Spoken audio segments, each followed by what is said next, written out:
he yeah, we live now because you know how Carl be. I always tell you guys when I'm going live. What do you mean? Hi, Well, we are live. Thank you so much for joining us here on another Sunday. Kevin, how have you been, brother? been good, man. I've been busy, but good. Very busy and very good. It's a beautiful thing. Today we have a special guest. What I usually do, I go through TikTok and I look for people who are like-minded like us. And I watch Man of the Original God videos, and I said that guy would be a great guest for our show. And here he is from Oakland, California, Man of the Original God. Thank you so much for joining us, brother. Thank you for having me. You're welcome. Tiffany, how have you been? I'm fine. How are you doing? Doing great, doing great. Hey Uh, everybody, thank you for coming. Hey guys, thank you, Original Man. Thank you for chiming in with us tonight. all right. So today, Tiffany and Kevin sent me some topics that I had no idea was happening. I think Tiffany sent me the Cincinnati Brawl that was Whoa. going. Black people got arrested in this brawl, and they were saying the narrative was that black people are going around this jazz festival just beating up white people. Which Uh, was all wrong. that was the narrative. Of course, all the news stations were broadcasting. That's what's happening.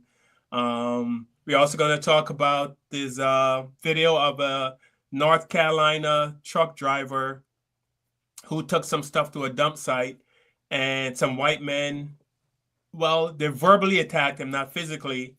Used the N-word, a lot of racial stuff going on.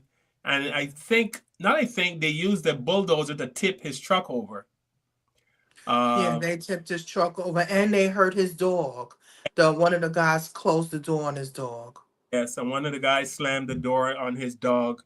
And I don't know if this stuff is escalating. I was asking Tiffany earlier if this stuff is escalating, or are we just, now that we have phones with cameras, we're just catching it. Imagine what would have happened if people had phones back in the Jim Crow days, back in the It would be horrible.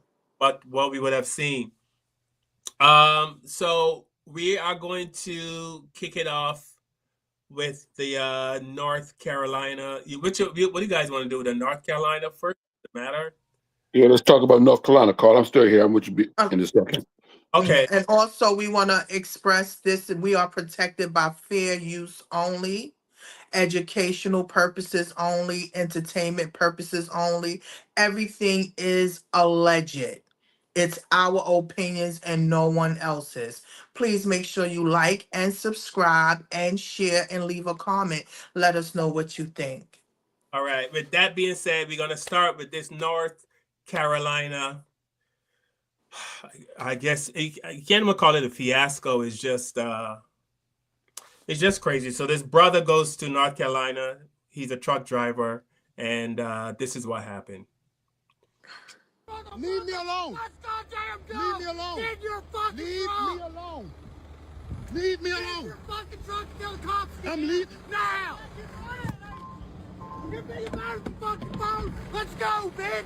Let's go. Get in the fucking truck. Yeah. Don't get out of the truck no more. Don't get out of the We'll truck be no here more? to take you out Yes, short. the sheriff's department's coming to get Okay. rid of you and your fucking mud. Okay. So stay in your truck Yes, sir. before something Get bad in there, happens. then. Yes, sir. Get in. Yes, sir. Yes, sir. Yes, sir. Do it now. Yes, sir. Take all your videos. Yes, sir. Damn, I'm saying, shut your door, shut your mouth. Like You're the I told you sheriff? to. You're the sheriff, right? Yes. And you weren't trying to talk to me. Can I? I'm draw the Yeah, window I'm down. done talking with you. Shut the door. Can I draw the window down? No, roll the window up, roll the other window down. Hey, sir, you slammed the door on my dog. And that's all I'm recording. I'm gonna put you in That's jail. all I'm recording for slamming on the dog. I didn't slam it on You the the dog. dog? Yes, you did. You Have it had on a hold recording. door. Get in the door. Okay, yes, sir. Yes, sir. Y'all going to jail. Y'all going down. This town going down. Yeah, this town going down. Man.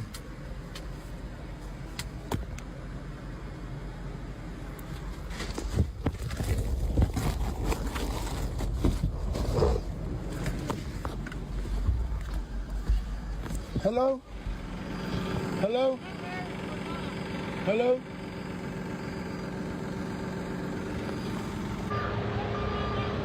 Hey, he gonna sue the shit out their ass.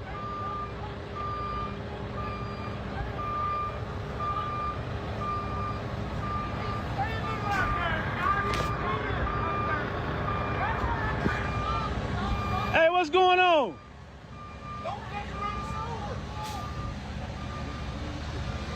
This is crazy as fuck, man. What happened?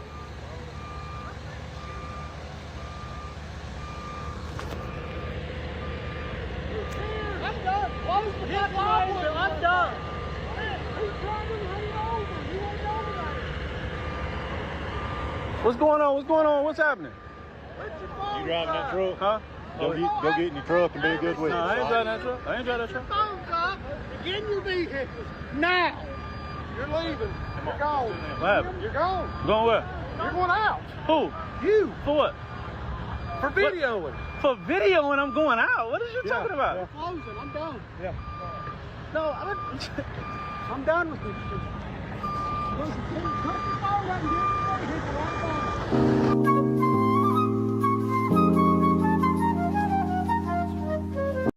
TBD dump site down there in Clyde, North Carolina. Count y'all motherfucking racist, Jim Crow, cracker, bitch, count y'all motherfucking days. The way y'all handle that brother down there just from showing up 45 minutes early to the job site. Oh, y'all some racist bitches down there. I need everybody that's seeing this video to tag the CI double motherfucking A. Let's get on this shit. Clyde, North Carolina, y'all gonna pay for this motherfucking one right here. Y'all gonna pay for this one right here. That brother shouldn't have never experienced that. And I'm so grateful he handled it the way that he did. Clyde, North Carolina, count y'all motherfucking days. Y'all gonna get handled down there at TBD dump site. Oh my God, I'm so glad. And y'all asking, why you kept saying yes, sir? Why you kept saying yes, sir? Bitch, we already know what them motherfuckers want us to motherfucking say. And they only did that motherfucking shit because they knew he was out motherfucking them. These motherfucking men had guns and everything. They flipped this man's truck over and everything. Oh yeah, something happened. Yeah, congratulations. Because y'all just made news that y'all didn't want to motherfucking make, bitch. All I'm gonna say is TBD dump site, y'all a bunch of fucking cowards. People wonder why motherfuckers record when they go to unfamiliar places because of motherfuckers like this. See, being a truck driver, you gotta carry that thing on you because motherfuckers like this will have you all the way fucked up. And who gives a fuck if it's private property? They don't give you no reason to treat another motherfucker how they treated this guy. Leave me alone. Let's goddamn go. Leave me alone. Get your fucking Motherfuckers real tough when they got people with them. fucking truck until the cops get you. Now. Then accuse the man of taking his phone. Get the fuck out of here. Why he wants your phone? Bitch. Let's go. Get in the fucking truck. Yeah. Don't get out of the truck no more. Don't get out of the truck no more. Take you out. Yes, the sheriff's department's coming to get Okay. rid of you and your fucking butt. Okay. So stay in your truck Yes, sir. before something bad happens. Before something bad happens, that sounds like a motherfucking threat to me. It's always these redneck racist ass towns. They need to shut this motherfucker down ASAP. Now this man ain't do shit wrong. He arrived early because he wanted to dump his shit early, not knowing that it was a certain time that you gotta enter this motherfucker to dump your shit. Then they sent him to the back of the line just because they didn't like the color of his skin. And then when he entered, they treated him like this? Man, get the fuck out of here. Shut this motherfucker down. All black truck drivers, no loads to North Carolina, man. No loads. Decline them. Decline them. And the ones that live in North Carolina, I know you got to do what you got to do. No loads to North Carolina. Look up all sundown towns, no loads to them. If you just look at your paperwork and you get your sundown town map out. They got one out right now. No loads to it. We're going to show them you can't eat without truckers. You're going to need only your kind for the trucking. Since y'all want to play these games and we out here feeding y'all, we the ones that make this thing go around. Truckers. It don't matter what color, this should never happen.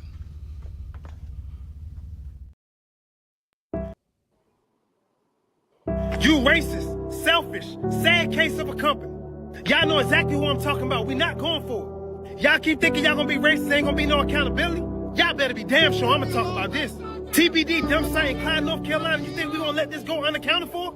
You think you can just be racist just because you want to? And ain't nobody gonna say nothing about it? Well, my name is Keem. I do motivational content on TikTok, and you know I'm gonna address it. Let's talk about real-time racism. Clyde, North Carolina, it looks like y'all gonna be held accountable for that company now. On June 28, 2025, black truck driver just doing his job, delivering his load. He was just delivering mulch, gets targeted.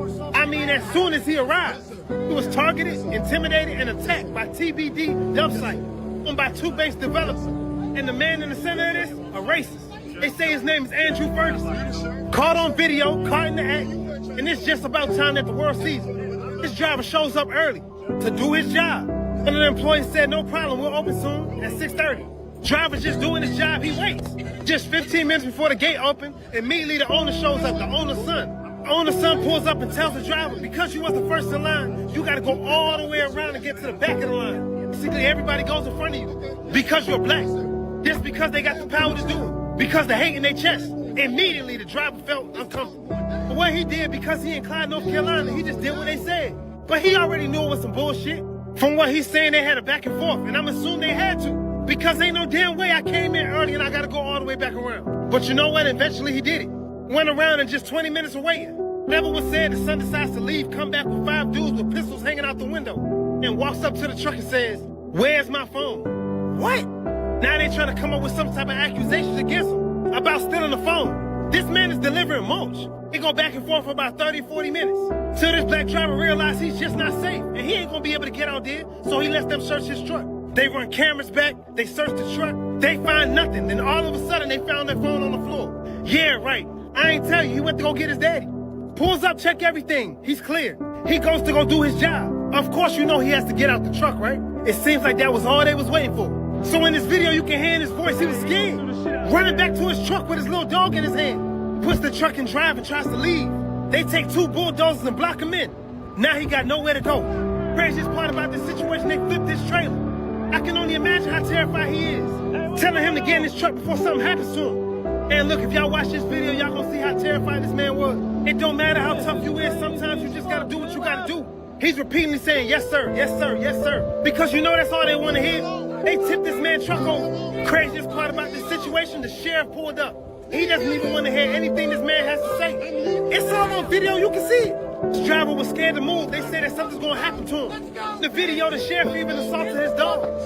Slammed the door on the little 2-month-old dog. Even let them know they was gonna lock him up. TBD dump site needs to be shut down.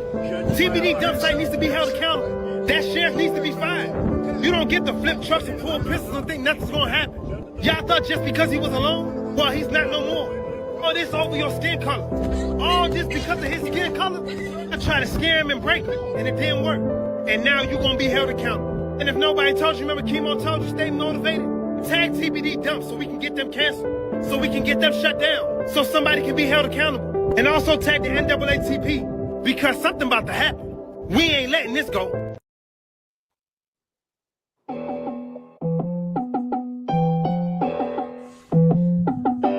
With the knowledge you gain, break away from the chains. We helping you grow the Black Therapy Show. We in a safe space, dealing with the black trauma. We unpacking and inspecting all our baggage and drama. Cause we gotta unite, no more killing each other. It's time to see a new future for my sisters and brothers. You know it, Kevin, Carl, and Tiffany. You'll have an epiphany. We'll give you everything you need to handle the enemy. We're giving you empathy, we gon' challenge you mentally. The right conversation so you grow exponentially. We built your penitentiaries, we built all your schools. Gave us brainwash education, just making us fools. Hatred was what we got in exchange for love. No more manipulation from our God above. No, it's Carl, Kevin, and Tiffany. Now welcome to the Black Therapy Show. Let's go.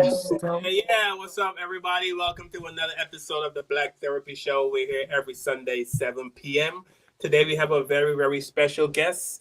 I watch his TikTok videos, and I love what he had to say, and I love his content, so we have him on the show today, Mr. Man of the Original God. The video I just showed, videos were of a black truck driver in North Carolina who was, as you see, obviously harassed. His truck was tipped over, and he was pretty much cussed out. As the brother said in the video, they came back with guns. They accused them of stealing their phone. It's not about the dump site the um or the harassment. It seems to be a pattern. I don't know if it's a pattern. I was talking to Tiffany earlier and said this getting more happening more in America, or it's just now we have phones, we have cameras, you can videotape. Just imagine what it was like back in the day, back in the Jim Crow days, back in the days of the civil rights movement. Just imagine what would have been caught on the phone. But my question is, and the title of the show today is actually Angry White Men. They stole everything, but still not happy. And a lot of the videos I'm seeing on social media is, why are white men so angry? What is it about us that pissed them off so much? Do they want a race war and winner take all? Is that what they're hoping for? Seriously, I wonder, what do they want? What do you want? You know what I mean? Like, nothing we can ever do or say, or if we build our own little towns, they destroy it. If we, you know what I mean? No matter what. So I'm going to go to our guest first, Man of the Original God, which he explained to us. The name comes from Islam, something to do with Islam. But I'm going to go to our guest first. And what do you think is going on in America right now? Well, if you go off on the surface, it looks like a race war, but you got to also look at the hidden hand. Like, this is how they control America, and we're like in the fall of America. So no one, if you can keep the people fighting each other, you can stay in power longer. So it's kind of like Lyndon B. Johnson said, if you can convince the poorest white man that he's better than the black man, you will always have him on his team. So that's kind of like what the powers that be are manipulating white people, and white people are really not seeing their situation. They're blaming everyone else but the people who they should be blaming, because we don't control the economy. We don't control their jobs or their poverty. But if they look in, if the people in control are saying it's the black people are taking your jobs. How can you take a job? That's the first thing someone has to think about. How can you take a job? Someone has to give you that job. But if you convince that I'm taking your job and you don't go after the real person, you're going to blame black people. This is what you have. White people have misplaced anger. Your anger should be at the government, not black people. We don't really have. You're angry at people who don't have anything. We're barely surviving in this country, and you're mad at us. Like, why are you mad at us? We don't control anything in the country. We don't control anything in the country, but you always find a way to take your anger out on us. And you probably can see it. Like, when we move in our neighborhood, when we move in their neighborhoods, you got to think how they feel. Like, damn, 400 years I done oppressed these people, and now they live right beside me. Or if they go to work and they see one of us as the boss, look how you can see where the anger comes from, because all that we have been through in this country, and you ain't destroyed us yet. Wouldn't you be mad if you done did everything to these people and you haven't destroyed them yet? They keep coming, they keep multiplying, they keep finding ways to succeed. But their anger is misplaced. They need to be angry at the people who created the situation and not us. Yeah. Kevin, I mean, like I said, I've asked this question before on the show, what would make these people happy? He's Man of God, Original God said, misplaced anger. But they've been angry for what, 400 or 500 years now. I mean, Carl, I don't know the right answer for that, man. I think because we're in a situation where we don't know. Remember, we talked about this before. Muhammad Ali said, if there's 10,000 snakes coming at you and all of them don't want to bite you, right? You don't know which ones want to bite you. You know what I mean? So we're in this situation now where we live in America. We don't know the bad from the good. Now, what we have the bad showing us who they are, but we don't know if that's the majority or the minority at this point. You know what I mean? But what we need is for those who don't subscribe to this uh, um, behavior is to step up their game, because we can't. I don't think we can win this fight alone.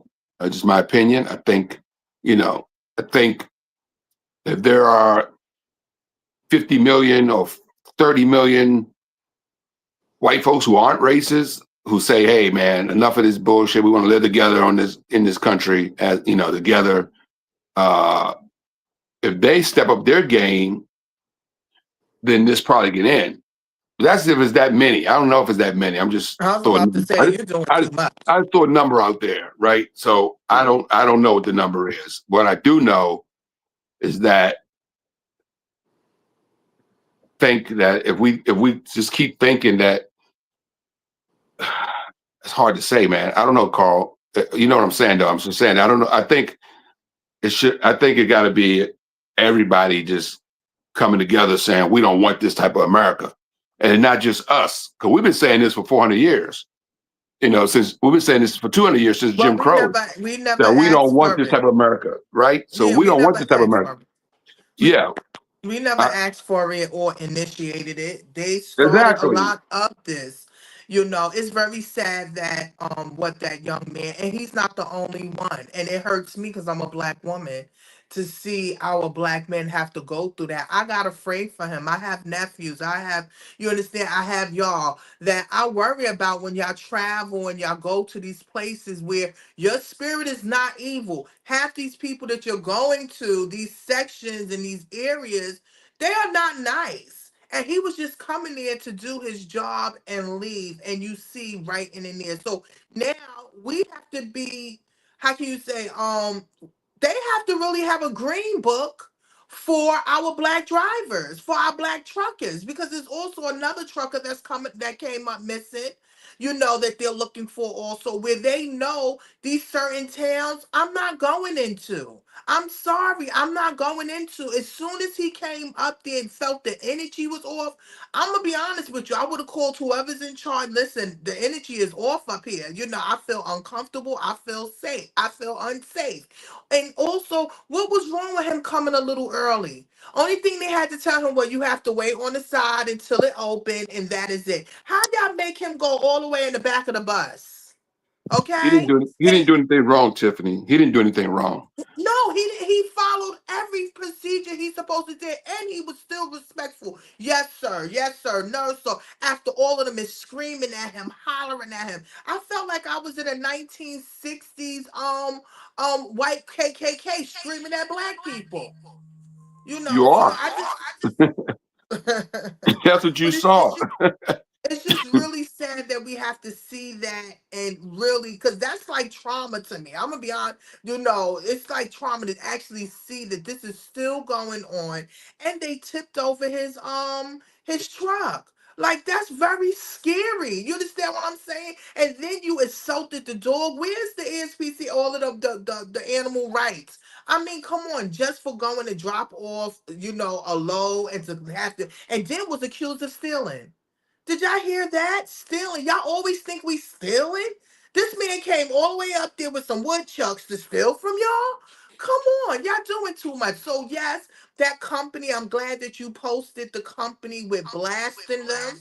They need to blast them. Also, the name of the construction company is the Wrights Brothers Construction Company in North Carolina. That should be taken a toe too, because they were off the hook. They was just rude and disrespectful. And black men, please be safe out there. Please be careful. If you get that thing in your stomach, please get away, because they will be quick to kill us and say we killed our damn self. And I'm just happy that he got out safe, because he could have been buried out there. That's how evil and demonic these people are thinking and working on that type of level. And while we're still having racism, it's because they are afraid of us. They are very jealous of us. They're very intimidated by us. And yes, we keep going and we keep going. And we make sure we fight hard. We work hard. Our children go to school. We don't do nothing. We just want people to leave us alone. That's it.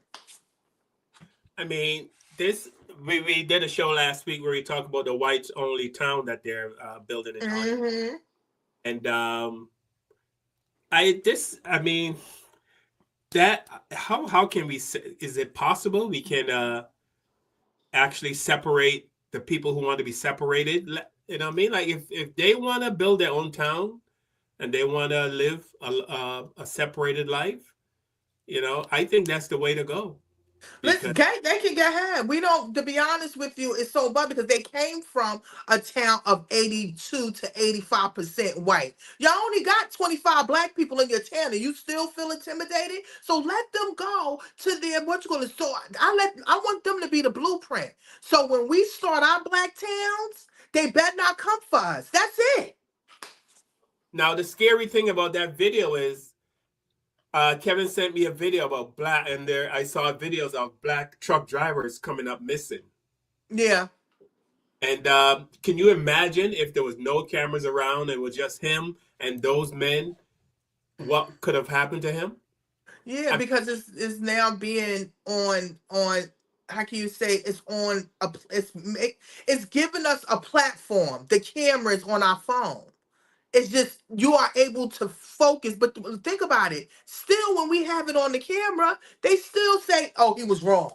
He should have just backed up. He should have just left. He should have just listened to the white men." You understand what I'm saying? Regardless to what, it's like you damn if you do, you damn if you don't. But I'm glad we do have our cameras. Yeah.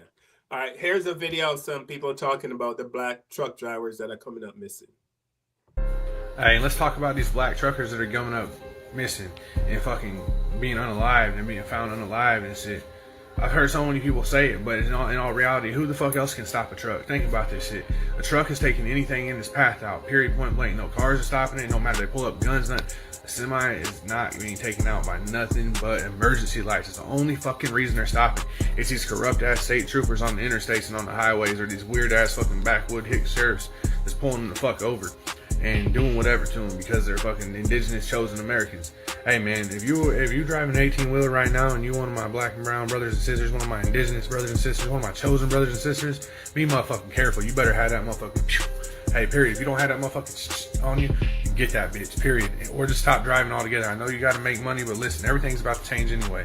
So don't worry about that. You will be provided for. You are a chosen one, an indigenous chosen one at that. I'm so sick of seeing all the brutality and all the fucking fatalities that are happening in my black and brown chosen indigenous Americans. Like, this shit's bullshit. I don't like it at all, and I'm not here for it. So when we hear about it, man, we gonna start coming together for real. And you truckers, I'm talking to all you truckers right now. If you drive a big rig and you a trucker, come together, man. Hey, start riding in groups, start riding in teams, so there's somebody there, so that when shit does go down, there's at least two of you. Or start having convoys, start doing something. I know you really can't in a way, but try to do what you can, because this is bullshit, man. I'm tired of them taking my black and brown chosen brothers and sisters. I'm really tired of it. I'm sick of fucking seeing it. I'm sick of hearing about it. I'm sick of it. It's time we fucking do something about this shit. This corrupt ass government, this corrupt ass police. I'm sick of all of it, man. We really gonna start putting all you bitches on notice, man. And it is not a game. I don't give a fuck. Talk all this shit, motherfucker. Oh, hey, you motherfuckers don't know shit. Real, recognize real, you hear me? And actions always speak louder than words. Yeah, I'm on this TikTok app rapping, but let me tell you something. Y'all bitches don't know me in real life. I'm really about that, and I'm really gonna go through there. All this shit I'm talking about, I'm preaching about, I'm really living in real life behind this stupid fucking phone screen. It's not a game, man. I'm standing up, and I stand up all day, man. Hey, listen, all you gotta do is ask about me, you hear me? Ask about Big G Money, baby. Ashe. You know that truck driver was found sitting at the base of a tree. He was hung. I hope y'all do understand by now who is stopping these people. I have seen brothers that look like they could be in WWE wrestling matches, too big for anybody to stop them and make them do anything. And just like I had a lot of people misunderstand what I meant by stop complying when that brother got his windows broke out because he closed his door and shut his door, because by now we know that police have ill intentions toward us.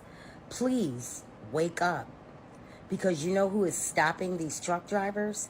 The only way that these men are getting out with their log books missing from their truck and things like that is the police.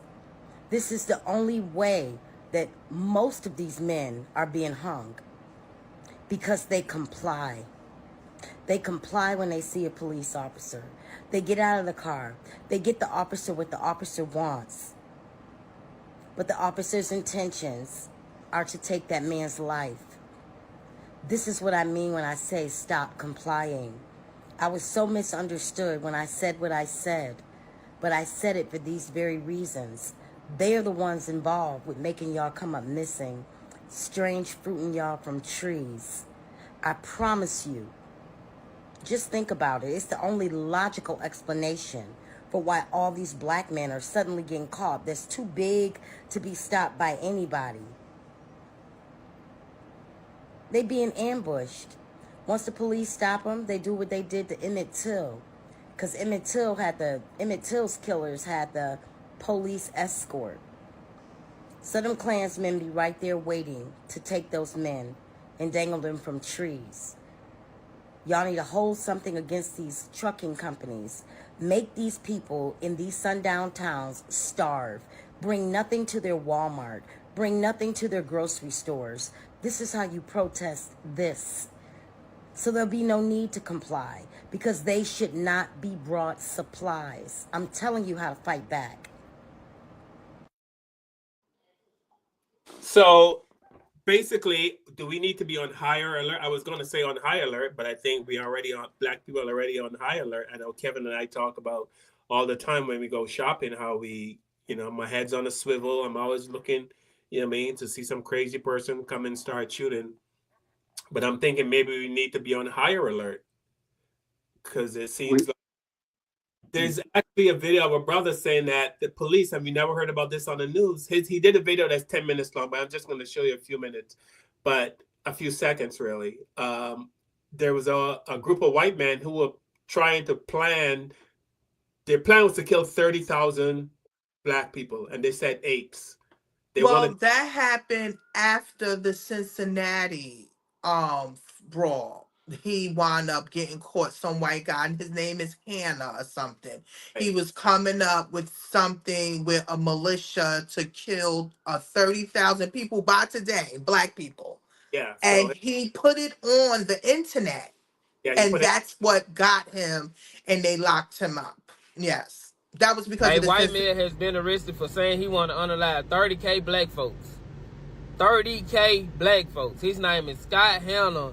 He been arrested. He just got arrested for trying to unalive 30K black people.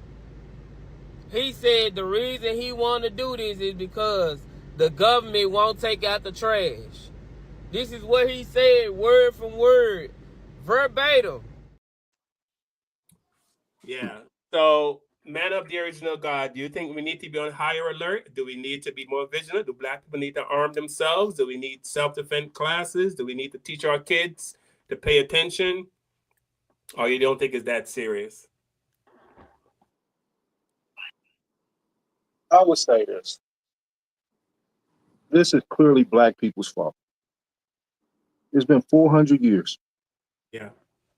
We're on these shows asking to be better treated slaves. Not one person has been on these shows. You see these videos, you see the white man, he's talking solidarity and all of this stuff. We've been through this stuff. We've been through the solidarity phase with white people, and we see what happened. They gave us civil rights, took all our stuff, and then they took the rights they gave us.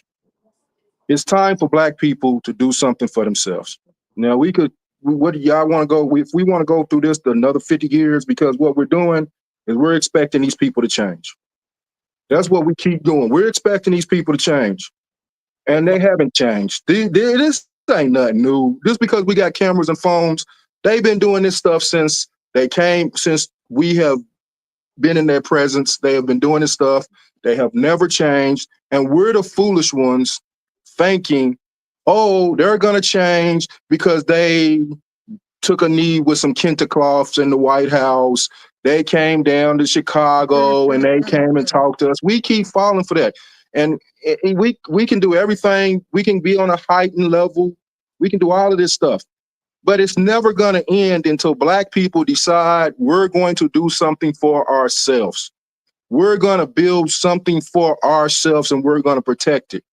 But until we get in that frame of mind state, we're always going to go through this. We're just going to be, if you really think about it, it's more of them than it is of us. So logically, it's not in our best interest to go to war with these people because there's more of them than it is of us.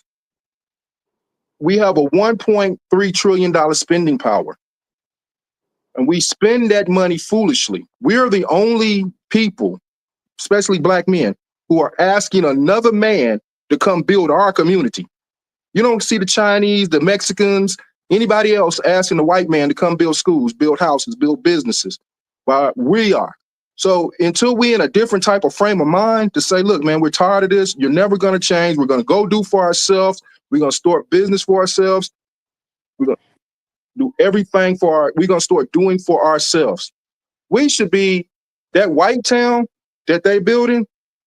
We should take a key from them and go build our own town. Take the like-minded black people and we go start our own stuff because it's never going to change. We keep appealing to these people. Like Malcolm said, you appealing to a people morally who don't have morals. So it's never going to change. It's never going to change. Yeah, he's 100% right. He's 100% right. We've been fighting and arguing and going through this and seeing this for years. You know, again, I tell you, when I sit and watch the TV and see the police brutality, my brother was killed in 91 by the police. 91. We're still in 2025 seeing the same thing over and over again. So what is that telling you? They do not care. They been do not care. And it's 2025 and they still is going to continue. And they're teaching their children to feel the same way about us. Yes, we do have our white allies. Don't get it twisted. And it's going to take them to actually talk to their people, because I'm not talking to no white people on how to treat me. I don't give a fuck. I don't mess with you. You don't mess with me. But it's going to take white people, other white people, to talk to their white brothers and sisters and school them. Yeah.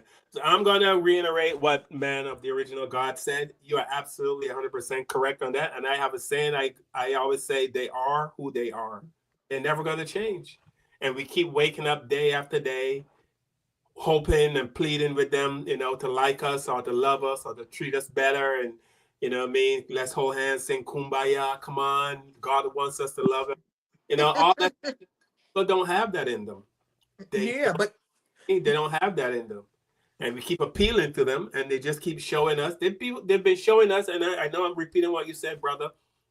The last 400 years, they have been consistent with their evilness. Consistent for the last 400 years. Yeah, so consistent. To make the next 50 years any different? Yeah, you telling the truth. But also now we got our African brothers and sisters and our Caribbeans kissing their behinds now, thinking it's okay, having children with them, dealing with their abuse. Oh, the white man is good. And we're saying to them, no, they're not.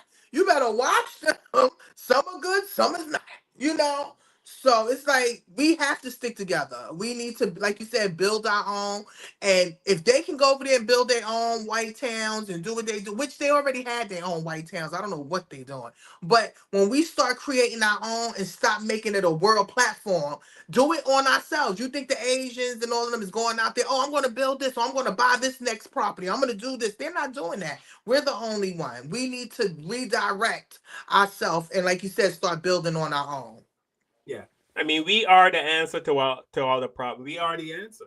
You know what I mean? But I mean, I saw comedian Bernie Mac. I know, Kevin has seen this. Bernie Mac ended the show with a joke. Well, it was kind of a joke, but there was a serious message in there where Bernie Mac said there were 3 people that were trying to get into heaven: a Chinese, a Latino, and a black man. And they had to ask God a question that he couldn't answer. And the Chinese man asked a question, and God answered it. The Latino asked God a question, God answered it. The black man went up and whispered, asked God a question, and God couldn't answer it, so he got into heaven. And the joke was, what could you possibly ask God that he didn't know? And what he asked God was, when are black people going to stick together?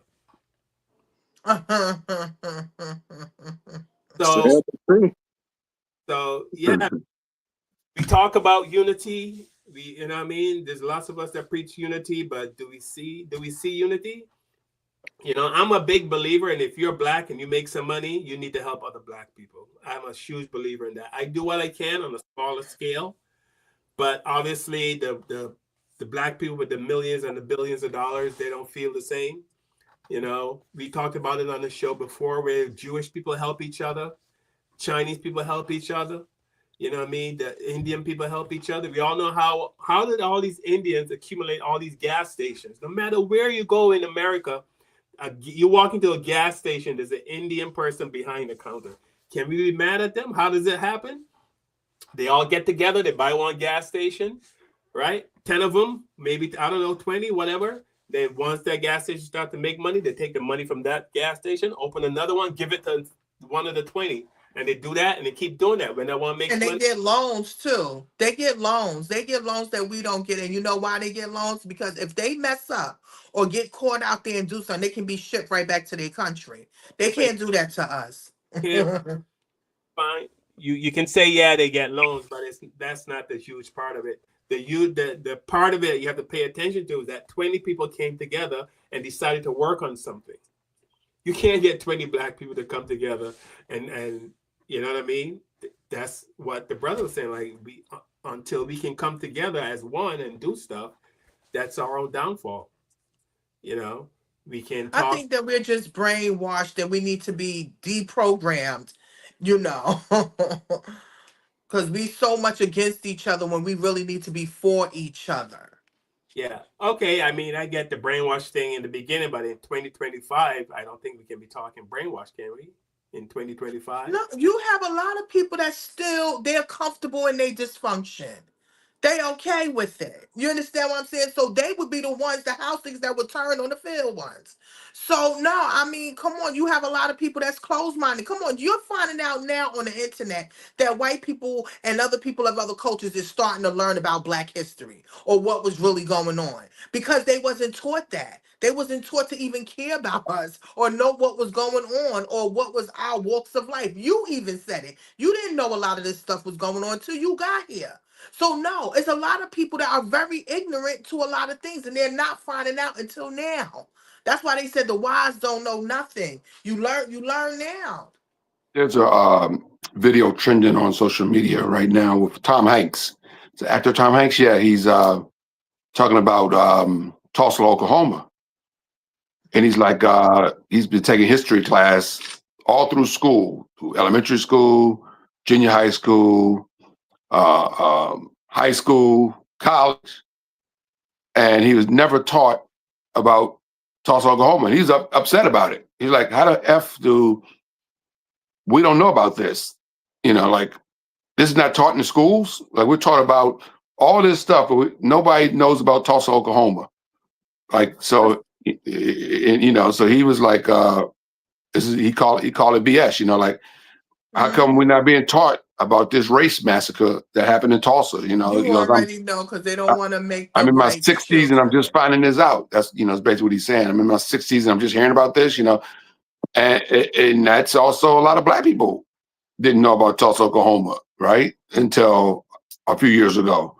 Because it's not taught. It's not put in the history books, because they do not want to make people feel guilty, and they don't want to make Black people mad. I told you I went to the slave plantation. Half those people that is from down, they didn't even know it was there. I went to Texas. They didn't even know there's a burial ground out there with 10,000 slaves in there, and it could be all their ancestors. But they don't know that because they're not taught that. It's a control thing. They want to control the narrative, and that's why the white man is mad, because now we're starting to get in a brain. We're listening, we're watching, we're learning. They don't want that. They're losing control. So when they lose control, what they do, they start acting out. Get your ass over here, nigga.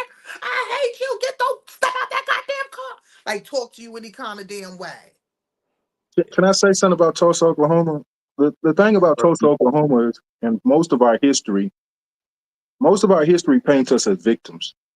Like, instead of teaching our people, we can focus on the massacre, but let's focus on how they got Tulsa, Oklahoma. They got Tulsa, Oklahoma, like by I forgot the brother's name is escaping me, but he was like he was like a P. Diddy, Jay-Z. He was a millionaire who bought land and started selling it to Black people. And they don't want people don't want to go over that part of the story because now that puts pressure on the LeBron Jameses, the millionaire, the P Diddy's, the Jay Z's. Because if this was a millionaire back in 1913 who decided to buy land and sell it to black people when they developed this town, what can these brothers do with $2.5 billion? The Oprahs, the Jay Z's, the Robert Johnson, like paying tuition for college people at Morehouse. That's good. That's good. But that's like giving a man a fish. And we all know if you give a man a fish, he'll eat for a day. But if you teach a man how to fish, he'll eat forever. So why don't you help us buy houses? Because houses is wealth. Help us start businesses. Don't pay for my tuition. Yeah, I can start off not in debt, but you're still telling me to go out and get a job. And then they're not telling you the part where BC Franklin, after they tried to take Tulsa, Oklahoma, after it got bombed, he fought for 10 years to rebuild Tulsa, Oklahoma. He fought as a lawyer. What we need to teach our kids, if you could be a lawyer in 1913, when the most racist, or 1920, in the most racist era of America, why can't you be a lawyer now? See, they don't want to take the stories of victory. They want to teach us the stories of victimhood. After BC Franklin fought and they rebuilt Tulsa, Oklahoma. They don't tell us that part that they rebuilt Tulsa, Oklahoma. They don't want to tell us, like they champion the civil rights movement. They champion integration. And if I offend anybody, I'm sorry. But this is my point on civil rights and integration. It was just a transference of wealth. It was the worst thing that ever happened to us. We should have never, ever integrated. We should have never, ever entered the civil rights movement. Why would you want to go to a place? And this boggles my mind. Why would I want to go eat at a restaurant? Even if they said I had to come to the back door, why do I want to eat there? That's how you talk about brainwash. That's how brainwashed we was. You are asking these people telling you got to go to the back door to give them your money, and you're doing it. I think two parts to that, bro. We agree with you. I think everybody on this panel agrees with you. And I think Dr. King, the head of the civil rights, agrees with you because he said in a private conversation with Harry Belafonte, I believe I've led my people into a burning house. So he was regretting just what you said. The whole he fought for. I think what he was looking at from understanding, he was saying that there was better schools in white neighborhoods. There was better food, better grocery stores, better. So his whole thing was, we can get some of that pie, some of that apple pie, we'll live better. And so he was meaning good without thinking what you just said, that it ain't going to work because they don't like you. So he wanted us to integrate just so we could have better, stuff, because, we weren't getting that in the hoods, right, that we were living in. But he regretted it because he admitted it to Harry Belafonte, which Harry Belafonte said, Dr. King told me in a private conversation, I effed up. I think I messed up by integrating my people with these people. I think I put my people into a burning house. So, yeah, I mean, we're kind of on the same page with that. So you're not offending anybody. We're kind of on the same page with that. And I think Dr. King, like he said, at the later end of his life, he kind of regretted it also. Yeah. They did say that he regretted it, and then he started, trying to move towards economics, and that's when his ass, that's when they took him out. But, yes, of course. yeah, I believe that we were better off separated because we had to create it. But then remember, when you create your own, you have to buy your own. And what? The system was run by white people. You think they was going to give us anything to make us better? No, they wasn't. So regardless to what, yes, it wasn't a good idea for us to do that, but I understood why they had to do it. So now we have the opportunity and the money, the ends and the wins to be able to do it on our own. Why not we do it there? And like you said, yes, we have enough celebrities. and people to be able to do this. But again, I tell anybody, and I have told the panel, for some reason, I think in their contracts, it is said we cannot help the inner youth. We cannot help our people to keep our money. And they chose to keep their money. This is why they're not helping, because we supposed to have been had our own communities or put together. Or maybe they're not properly organized. They don't have nobody to organize it properly. I don't know. We could have been so much further with the celebrities and the influential people that we have today. Well, I mean, I think there might be something to what you're saying, Tiffany, that these black celebrities with these millions and billions, they must have signed some kind of contract or set or promised somebody something that we're never going to help our own people. Mm-hmm. I remember we talked about Damon John, the guy who started FUBU, who's worth For us by us. Mm-hmm. worth over $400 million. And when DMX died, Louis Farrakhan tweeted something about the funeral, because Louis Farrakhan did the eulogy for DMX, and they liked what Louis Farrakhan. He just liked it, and the Jewish people went crazy calling him anti-Semitic because he liked a tweet from Louis Farrakhan, and he took his tweet down and apologized to the Jewish people. This guy is worth $400 million. And a man that's worth 400 had to apologize. Like, that makes it, but like you said, there must be something. There's got to be, there have to be something. Yeah, they're controlled, and this is why they're not helping or assisting us. You know, they are controlled. Yeah, well, because I think you want to keep your money, you want to keep your power status. I mean, we saw what happened to Kanye West, right? He went from being a billionaire, and then when he started saying things about Jewish people, they went after him. He lost all his contracts. Last I heard, he's somewhere worth about $400 million right now, right? I was about to say, he still got money. That's a lot of money, right? But I'm sure he'll prefer to be a billionaire instead of worth $400 million. I can't comprehend that because I don't have that type of cash. I'm just saying, he went from being a billionaire to $400 million. And I just heard that Diddy's network is down because Diddy, when he was arrested, was a billionaire. He's down to about 400 million right about now. Well, listen, when you put when you're a man with money and you put yourself in a position, that's how they get you. They get you in your pockets. So basically what we're saying then is that we are doomed. Like, if we can be bought, there's nothing. I mean, we're doomed. Can I say this? Yes, you can. With Kanye West, the problem was when Kanye West started speaking up, his own people turned on him. Black people turned on Kanye West. And you got to look at, like, these people are like, if I stick up when Kyrie did what he did, we didn't support Kyrie. We should have, we have to understand our power. The same power the Jews have, we have. But we don't use our power like the Jews. LeBron James tweeted out, "I'm getting Jewish money." The Jews went to the NBA and said, "Nah, he can't say that. Y'all got to do something. Either y'all suspend him or make him apologize." LeBron James apologized, and they arrested 21 Savage the next weekend. They arrested 21 Savage the next day on immigration papers, and he had to spend the whole weekend apologizing. But we, as black people, we don't protect our image because 3 rows down from where he said, "I'm getting Jewish money," he said something about, "I'm unaliving black people." I don't know what I can say on your podcast. I don't want to get your counsel. But he said that. So, but we as black people, we have to, one, protect our image.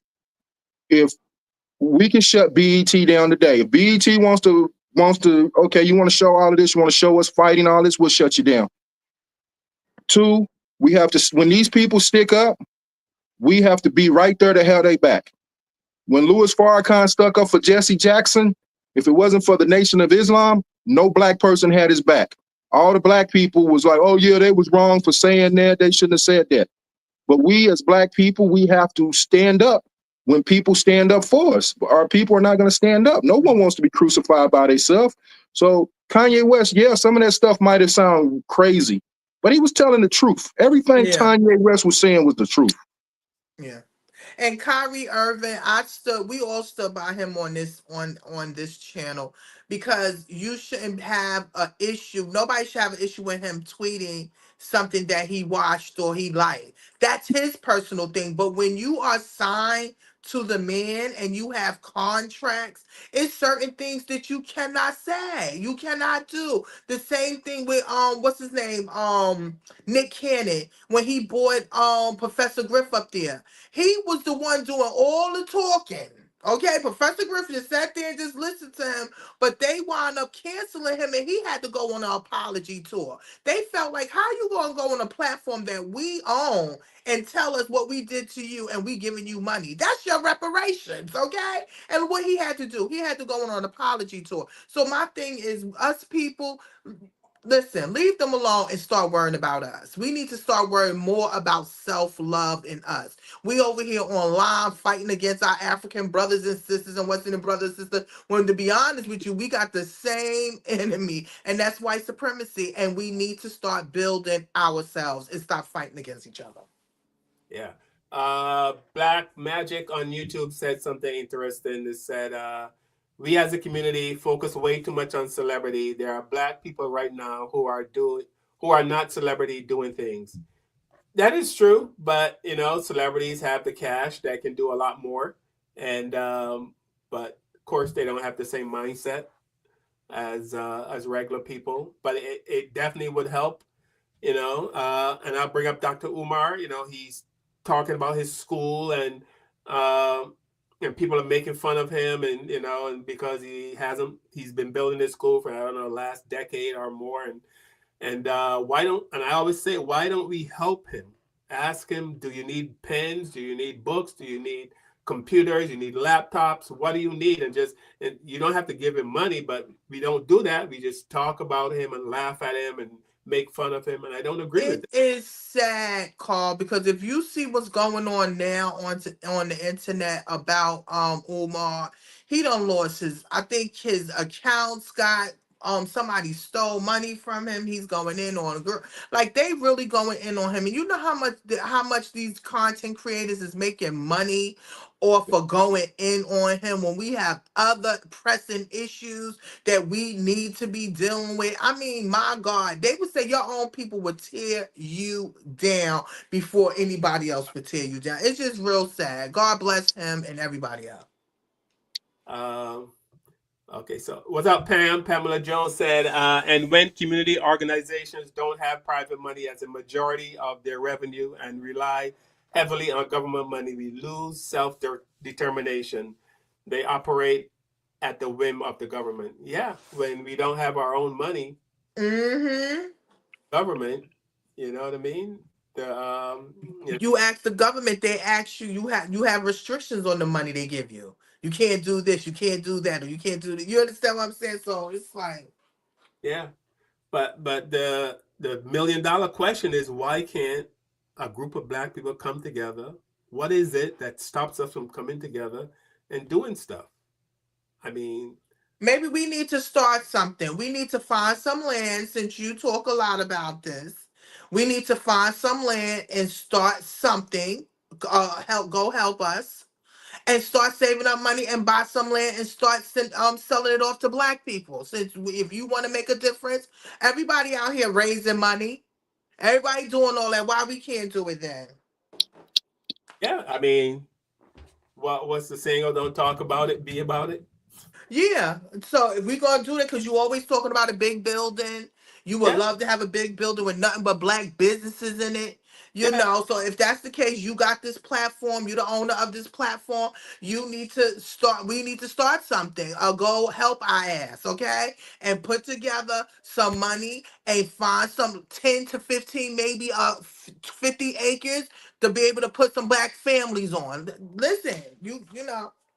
Okay, Pamela Jones is saying, can we say that Magic Johnson is an exception when it comes to investing in the Black community?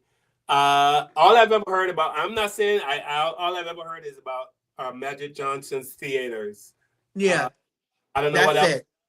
I believe. No, he owns a lot of stuff. I mean, look, all these guys own stuff. They all, But own. is it for the Black community? not just jobs. I Is wouldn't it? know. Well, his theaters, I think, started out as a thing that only hired black people. I think, I don't know. I've been to a Magic Johnson theater in years, so I don't know who's working the popcorn right now. So, you know what I'm saying? I'm just saying, back in the day, yeah, it was that way. Um, but he's done a lot in the black community. I mean, you know, all these guys employ people, man. All these, you know, we talk a lot about the athletes, the NBA players. I'm sure they all got businesses with black employees and stuff like that. You know, LeBron James, half of Akron, Ohio. A lot of them cats, man, got money now because of LeBron James pulled all his boys up that he, you know, came up with and gave them jobs and positions and stuff like that. And they're all now making their own millions and thousands and stuff like that. So guys who didn't have anything that probably wouldn't be eating good if it wasn't for LeBron James going back and grabbing his guys, you know, and giving jobs to them. And then they're in return giving jobs to other young black cats. So, I mean, it's a trickle-down effect. Is it large enough to make a difference? I don't know. I mean, but it's being done in certain places and certain levels with certain people, you know?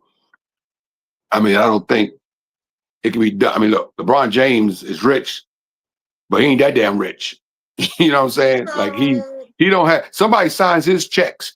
So he don't have the money of his bosses. You know what I'm saying? There's a white guy Yeah, that he signs has his to be checks. careful too. So He has somebody to be. paying him, LeBron James a billionaire because somebody signs his checks. Just think how much money the guy that signs his checks have, right? I So think about Jordan. What about Jordan? Jordan been making money off of black people in his sneakers for years. You know, what is his community outreach? I mean, we need life well, coaches, we don't mental know though. health. We don't know what Jordan does. You know, Well, people I don't know. People ride Jordan My all the thing time is and say I he don't doesn't do see anything for it. the black community. We don't know that. We don't know what he does. Look, we didn't know until Prince passed and all this stuff started coming out that Prince was doing a lot of stuff, putting money and helping people, you know, and stuff like that. All these stories come out after he passed away about Prince putting his money into the black community, doing stuff for people.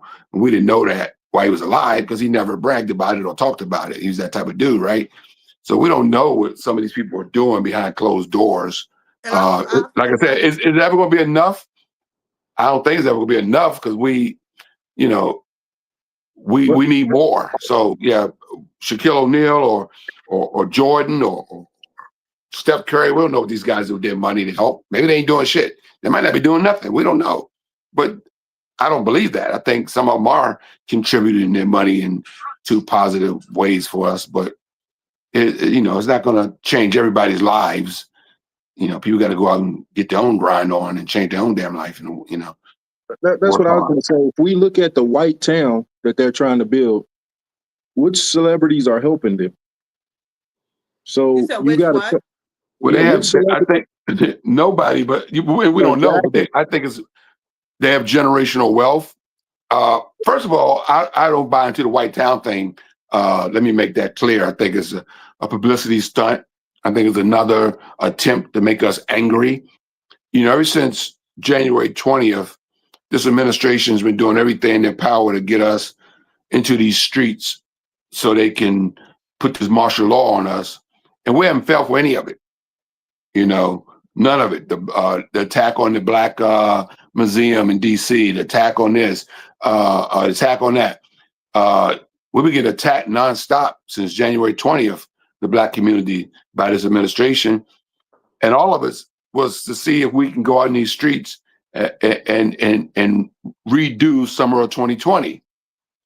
And we never fell for the okie doke. We never went back into the streets for summer of 2020 like we did with George Floyd and Breonna Taylor's murders.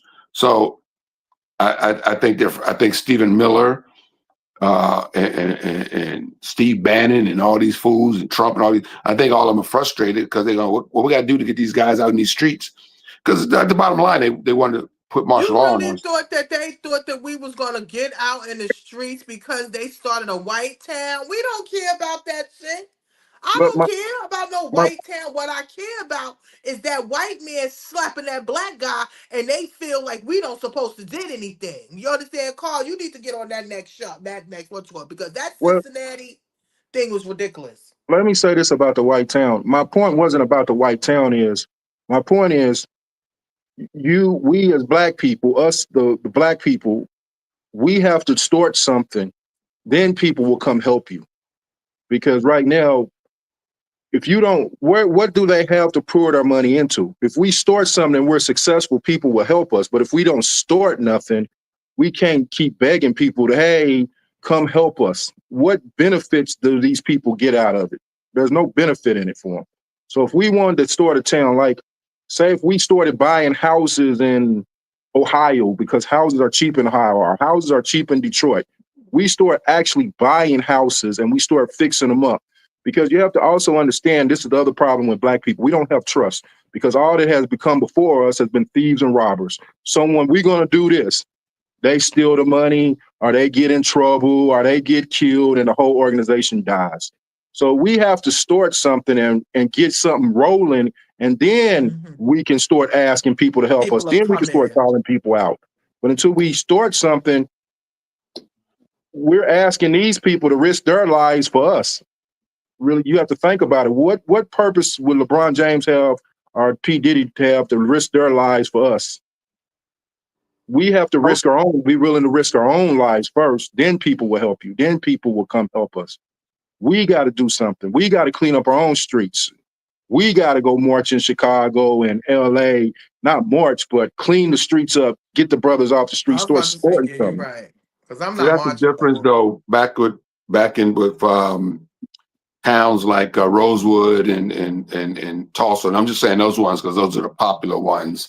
There's a lot of race massacres, a lot of black towns that were burned down back in the early 1900s. Those two are just famous, but there were over 3 dozen of them black towns that were burned down, where black people were living in these black towns and were living fruitful lives. I heard the lady who, I think she's still alive. I think she's like one of the last surviving members of Tulsa, Oklahoma.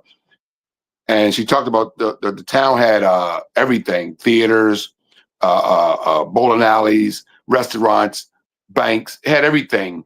And she said something that just blew me away. She says, "You know what the town didn't have?" And she was naming everything: the schools, restaurants, everything. It didn't have a jail because there was no crime amongst us. Yeah, because it was a family orient. In Africa, they didn't have jails and stuff. You just There had to was be a no slave to jail. somebody There, else's there was no family, but jail. Black there are no people back then jails. weren't beating each other over the head. They weren't hijacking each. They weren't killing each other No, like now. So because we didn't have to do that. We had the whites busting us upside the head. exactly. So now, like, how do we get these black towns together now? Because the thing I laughed about this all white towns, I already know white people can't get along with each other either. They pretend like they don't like us, but they can't get along either. I watch Dateline NBC They every Friday sure night. can. All they do is kill each other. You know. And they need us too. I watch Dateline NBC every Friday night. That's my show. That's my guilty pleasure. Snap, Dateline. All they do is kill each other on these shows. So, and White these are on white real life crime. stories. These aren't made up stories. This is real life TV cop stories. Dateline NBC. So they can't get along with each other either. So, and you get all the white towns you want, then they'll start killing each other because that's just they can't get along with each other. You know. So, but we have this problem now because drugs was put into our community, poverty in our community, you know, and all that Yeah, stuff has put us mental in health all that stuff has put us issues. in a position now where we're not the same people we were back in the early 1900s where we're on survival mode. You know, I walk past We black people every always day that on don't even. I survival walk by mode. black people every day. I go to the grocery store and I see black people, and they don't even speak to you, and they avoid eye contact, so you won't speak to them. There's no unity. You know, like back in the day, black people spoke to each other on the streets. But now today, you go out, you walk past 10 people in the grocery store, black people, and they're one I'm gonna say, "What's up, brother? What's up, sister?" Nothing. Mm-hmm. You don't get no hi, no nothing. Just look the other way. They'll Mm-hmm. speak to the white person before they speak to you. Well, that's you ain't lying about that. But it was more friendly in the South for me.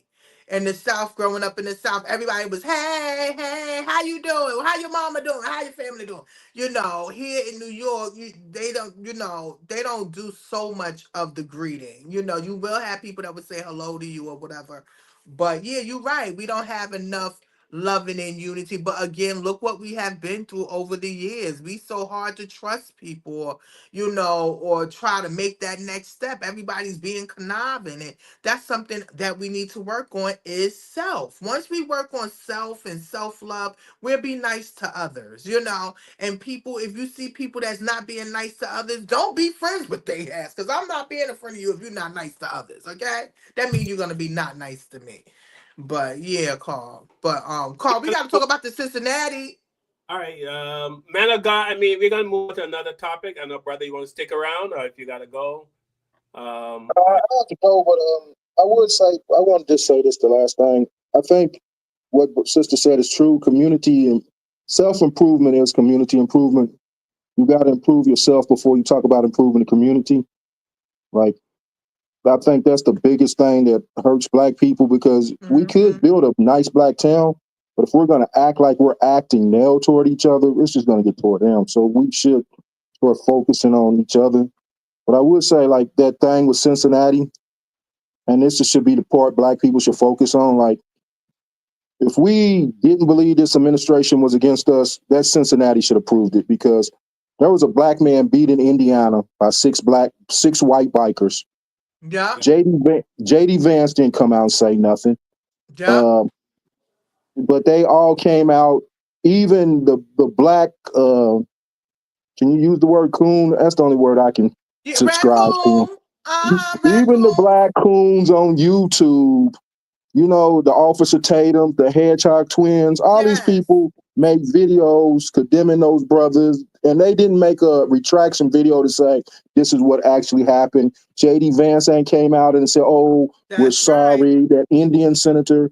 If you still have faith in politics as a Black person now, that's part of the problem. Democrat or Republican are not going to help us, and they come every time we do something. It's always our fault. We just supposed to be getting kicked around. Like I don't know if y'all know. I'm sorry, I'm taking too long. I'll end it. The story in Frisco, Texas, with the young boy, Carmelo Anthony story. Oh yes. They just expect us to keep allowing these people to put their hands on us, and we're just supposed to take it in and do nothing. You know what it is too? Not to cut you off. They're not used to us fighting back. You understand? They're not used to us fighting back. They're so used to us slapping us, and then what they teach us in the Bible to turn the other cheek. But no, we're not doing that now. You're not going to be able to try to hurt me, and I'm not going to protect myself. I'm sorry. Right, that's true. But we should demand, like if you're going to make a statement about retract your statement. Like y'all just doing what y'all normally. Like I said before, they're not going to change. This is who they are. This is who they always going to be. So us expecting them to change is like insanity. Insanity is doing the same thing, expecting different results. I appreciate y'all letting me on your show. I didn't mean to take up a lot of time. No, I appreciate you, man. Thank you so much. Thank you so much for joining us, brother. Pleasure meeting you. You too. All right. Yeah, all right. So we're gonna move to the Indiana. This guy was a Russian white man, from what I heard. Cincinnati, Ohio. It was in Cincinnati, but he was a Russian immigrant, and he thought it was okay. Maybe it's okay in Russia to slap Black people, but listen. Let me tell you something. What I would never. I always walk away from fights or any kind of interaction I get into with Black people in general. Two reasons, because we got a lot of pent up anger. We got a lot of whoop ass in us. What? We be ready to whoop some ass. I know a lot of people see Black people reacting and go, "Why did you react like that? All I said was good morning." Well, you know what I mean? It's just that was one good morning too much. You know what I mean? And then you just deal with so much shit every day that when you finally get to let it out, it comes out You know what I mean? A lot of whoop ass. So I don't get into fights or anything with black people for that reason, and because I think we all have the same common enemy. So why add to it? I go to my day and I try to make other black people's day as pleasant as possible, because we got enough shit to deal with. Basically, is what I'm saying. So I don't need to add to that. But here is Cincinnati. This was a jazz festival. There were some white people at this jazz festival. And apparently the news was there were a group of black people going around beating up white people. That was the narrative. But comes to find out that was not the case. And on the video, he said, "You want to mess with these Russians?" And he smacked the first guy, you know. But it wasn't like they thugs. My child is in school. He had 5 kids. He's on the B honor roll in school. And he's not the thug that they put out in there to be. Now, if you remember, Chief Terry Fiji said that anyone who used their hands to intend harm will be facing consequences no matter what side of the... So I'm late to the party. I'm just finding out about this Cincinnati racial issues they got going on. Supposedly they said it's a hate crime. They said there was a white couple walking back to their car to leave downtown after a night of drinking, and they were just randomly assaulted by a group of black people, and they're calling it a hate crime. So I did some digging, and evidently they arrested these black people, and this is what they said in court. Once the guy said, "What are you doing?" That's when, and this clip does exist on social media, it doesn't paint the whole picture, this white individual reaches over, says, "That's your car," and slaps my client in the face. Yeah, absolutely. Black people, white people of Cincinnati. This is not a hate crime. This is nothing to write about or argue about. This is stupidity. This is stupidity. Slapping somebody in the face in downtown Cincinnati, knowing you're inebriated with your lady, and then surprise you got knocked out and she got knocked out. Are y'all dumb? Are y'all dumb? That dude is too old to make that kind of mistake. Shoot, I wouldn't do. That's something I would have did when I was in my 20s. And out of my So black people, what's up? What happened in Cincinnati? Okay, because the video that we seeing, it's not a good look. Somebody say y'all got a part 2. Y'all need to bring that part 2 out, because guess what? Y'all finna be up under the jail. Y'all finna be up under the jail. I always tell people this. Some stuff you just got to ignore. If somebody didn't touch you, I'm telling you, trouble is easy to get in and hard to get out of. The vice president have made a video, okay, about what happened out there in Cincinnati. I did see, I don't know what happened.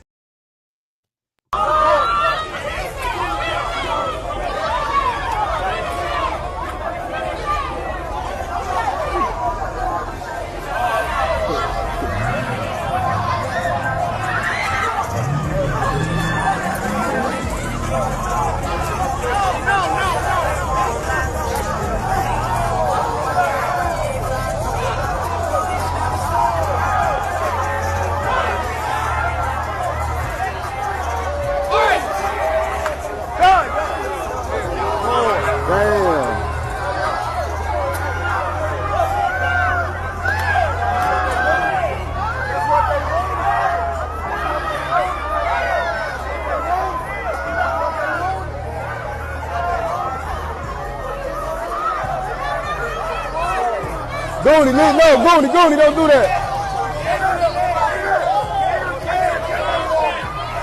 Goony, let him go, Goony.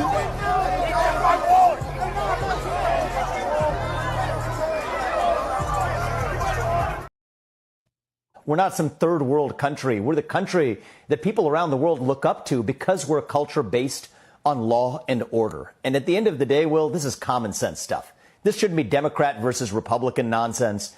This is about common sense of making sure that people feel safe when they go out to have a good evening in our cities. And a basic police presence. You think about this. In a city, in that area of Cincinnati, on a Friday night when there's a national music festival, when there's a sports game going on, it's common sense to have a greater police presence. And part of what we're seeing across the country is, I believe this is really just a symptom of that defund the police current that began 4 or 5 years ago. Well, the anti-cop policies that have spread across our cities. And I think that's why this struck a chord. If this was just a one-off incident, I don't think we'd be talking about it 4 or 5 days later. I think that this is not a one-off incident, but a symptom of a deeper cultural hostility to law enforcement that I think has to end in our states, and it's going to end in Ohio on my watch. I do think it takes strong leaders who are willing to speak that truth. That's not America. And I haven't seen the full context, but what I saw is a mob of lawless thugs beating up on an innocent person, and it's disgusting. And I hope every single one of those people who engage in violence is prosecuted to the full extent of the law. And they will be. They will be so long as law enforcement in the state of Ohio takes their job seriously. I know Dave Yost cares a lot about these things. But yeah, I actually, you're right. Bertie did send me a clip of this, and we talked a little bit about it. I don't know the full context. I don't know how the fight started. But the one part that I saw that was really gruesome is you had a grown man who sucker punched a middle-aged woman. And where I come from, at least, when you have a grown man who sucker punches a middle-aged woman, that person ought to go to jail for a very long time. And let me just say, the things that were done to those 2 white Russians pales in comparison to to what was done to black people throughout the history of America. So, I mean, you slap somebody in the face, that's what you get. In the middle of a jazz festival full of black people, you're gonna put your hands on somebody and get mad because you got the jazzy hands and feet on that ass? Listen, I don't condone violence. I don't at all. But something that, and I sent you, one of the council women said it all. They were begging for that ass whooping, okay? If they would have just kept on walking, they could have kept on. Because if you notice, you see it was one black guy that was breaking them up. It was like, listen, just stop. Just stop. Y'all been tussling back and forth. You know, they get white men drink wasted. When they get drunk, they feel like they strong like bull. So now you bothering them. Y'all going through the tussling and stuff. And the guy tried to stop. And then he went over and swung. And when you swing, that opened up Pandora's box.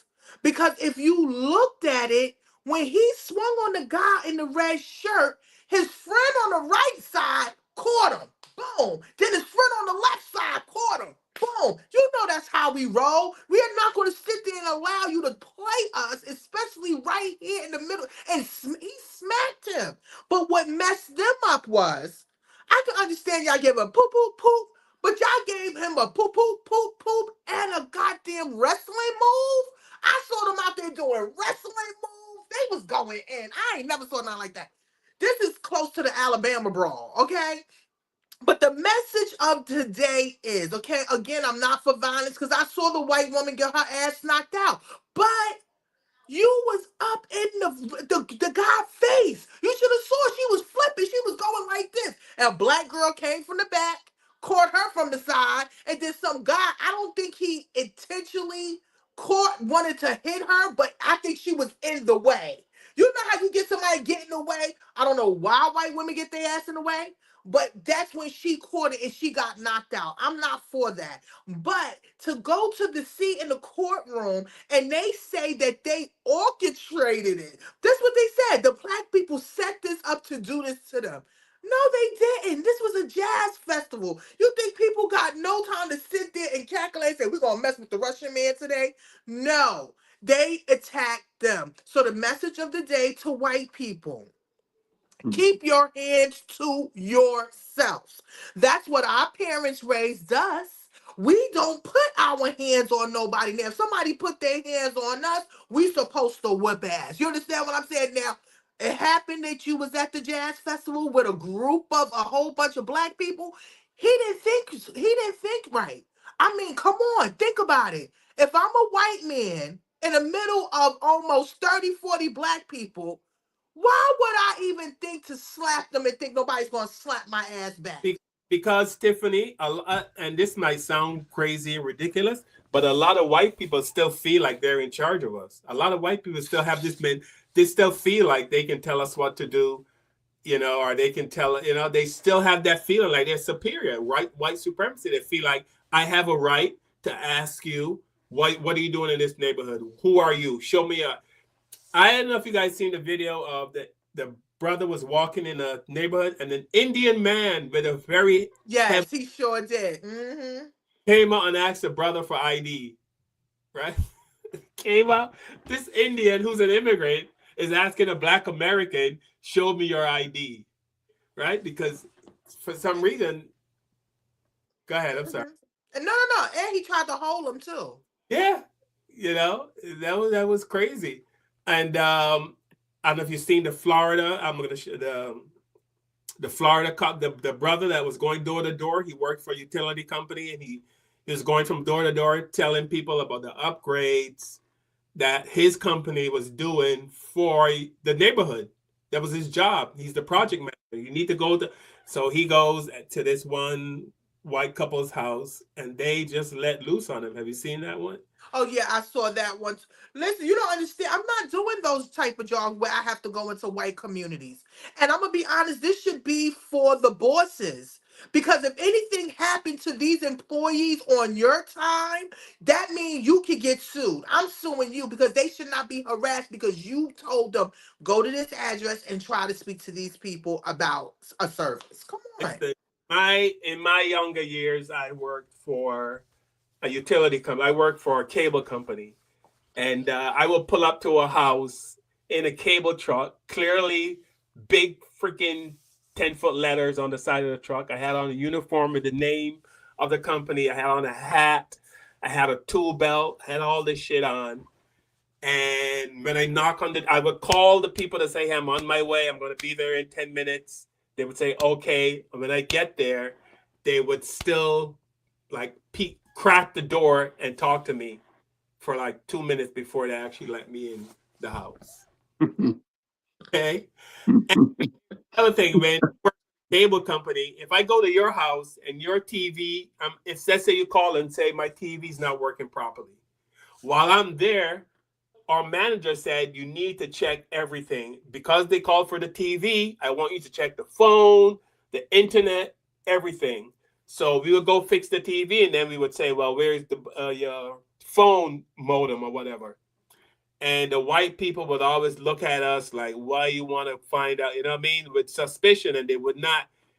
So it become very uncomfortable. And we would try to program to be scared of us. Our white bosses, listen, these people don't want us walking around the house looking. That's right. They're like, oh, come on, Carl, just go look at the modem and fix it, you know what I mean? Because the philosophy was, if I'm at your house and I'm there to fix your TV, but your modem, we can see it's degrading. If we fix that, it will save us having to come back out again, and that saves us money. So that was their motive. But the white people, they didn't see it as that. They see it as this black man is looking around for valuables so he can come back at 2:00 in the morning and steal some shit. That's what they were thinking. And you're not even thinking about that at all. The houses when they were raggedier than mine. You know. But you know, two people living in the same America, but with two different mindsets. Yeah, but now you see that they say allegedly the Russian people, if it was Russian people, they're gone now. But these black people are getting locked up and being charged for something that started because of them. So this just let us know, again, my black people, I know we was taught, don't let nobody put their hand on you.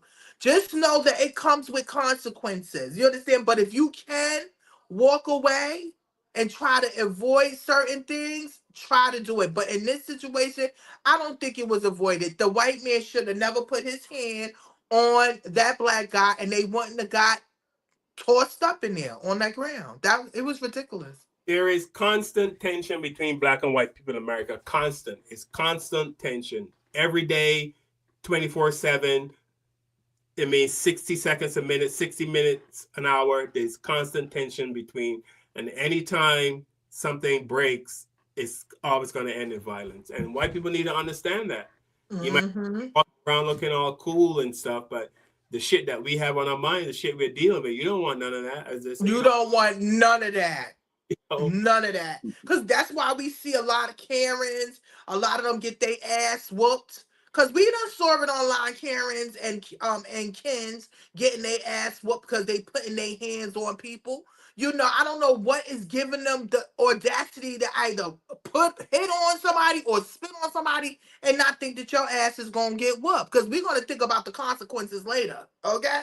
So we watch videos like that, and you just wait for the day it happens, and when the day it does happen, you're ready. Ready. Ready. Yeah. So here's the Indian man, all the way from Calcutta, India. If that's Pack us, yeah, you're right.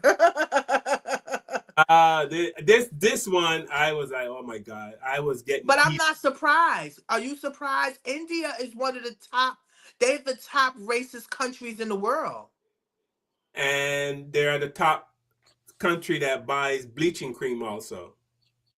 Wow. Isn't that crazy? And they darker than us. Bleaching cream is the number one. India and Africa is after India. A lot of sun there. Only thing they doing is taking away their melanin so they can get cancer. That's all they doing. Shit. Here's an Indian brother in America asking an American for ID.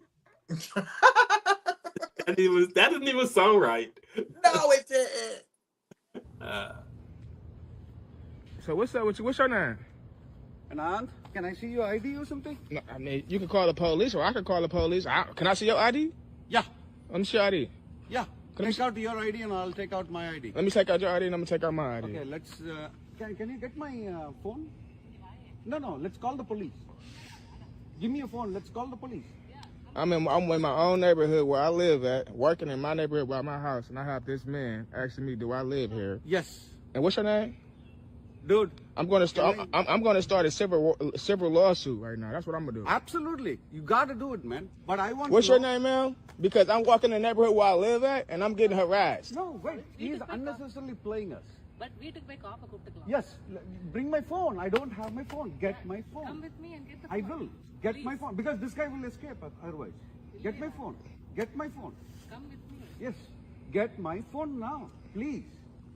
You see this man right here? I'm gonna keep him a distance back. He's steady walking up on me like this. Y'all see this? Yep. I know that this is not your house. This not my house, but I live in this neighborhood. You don't got it. Listen, I don't like. You don't live in this neighborhood. You don't know where I live at, sir. You can't not tell me where I live at, and I'm not gonna pull out my ID and show you where I live at. I know you live right here, and I live in this neighborhood. You have a blessed day, sir. No, you. You have a blessed day, sir. I'm calling the cops. You have a blessed day, sir. You have a blessed day, sir. You wait here. You have a blessed day. You wait here. I'm calling the cop. Wait here. If you live in this neighborhood, wait. Yo. If you live in this neighborhood, wait. Bro. Don't touch. Yo, who the fuck is you talking to like that? Don't raise your voice at me like that, boy. Wait here. I'm a grown ass man. What are you doing? This is a protected neighborhood, and you're not supposed to be in here. Yo, what's your name, yo? He's steady walking up on me, yo. Get my phone. I'm calling the cops. Yeah, I'm calling the cops right now. Please do. Now. Don't walk up on me no more, bro. Don't, please do. Yo. Don't walk up on me no more. Yeah. Well, your ass going to jail, boss. Oh, yeah. I want to see who goes to jail tonight. Bro, don't keep walking up behind me.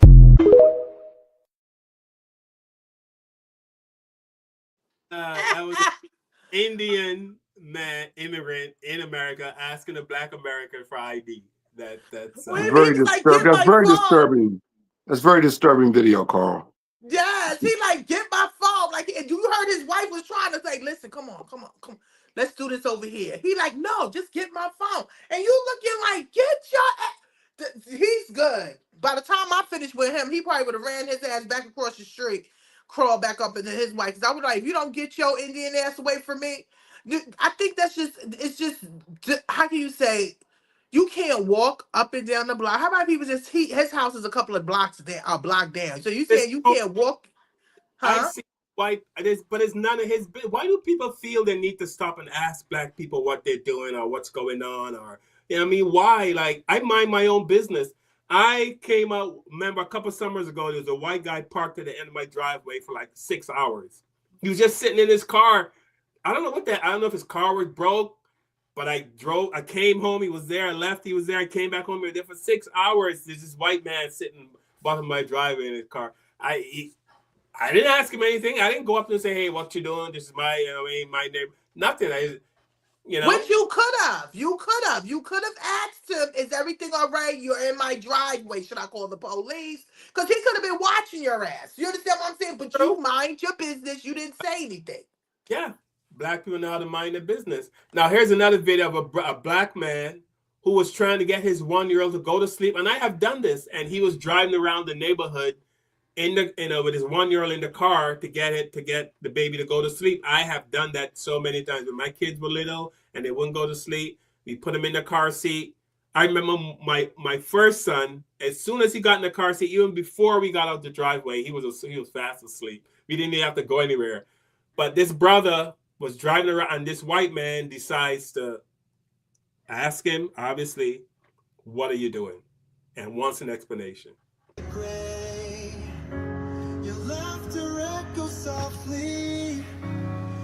I help you? No. Okay, I just keep seeing you drive by. I was just curious if you were lost or something. No, not at all. Can I ask you what you're doing? Is it any of your business? I mean, kinda. No, it's not. I mean, it kinda is. I mean, it's kinda not. I mean, you keep driving in front of my house for some reason or another, and I would like I'm to driving know why. around the whole block. How am I just driving in front of your house? Exactly, it's weird. What's weird about me driving around? Well, where I'm from, you see somebody busting a block around there, either somebody about to get shot or you're looking for somebody to mess with or something. If I was looking to shoot somebody, I would have been did it. Okay. That don't make sense. Okay. You don't know what I'm doing, so you want to stop. You want to literally come in the middle of the road and stop my car, and you have no idea what I'm doing because I'm just driving around the block. And I was just trying to figure out what you own this were doing. block? No, but I pay for. You paid this there, house. Yes. there. Okay, how about going to your house? Don't step in front of the street again. You want my license plate? Go ahead. I do. Go ahead, get it. It's back there.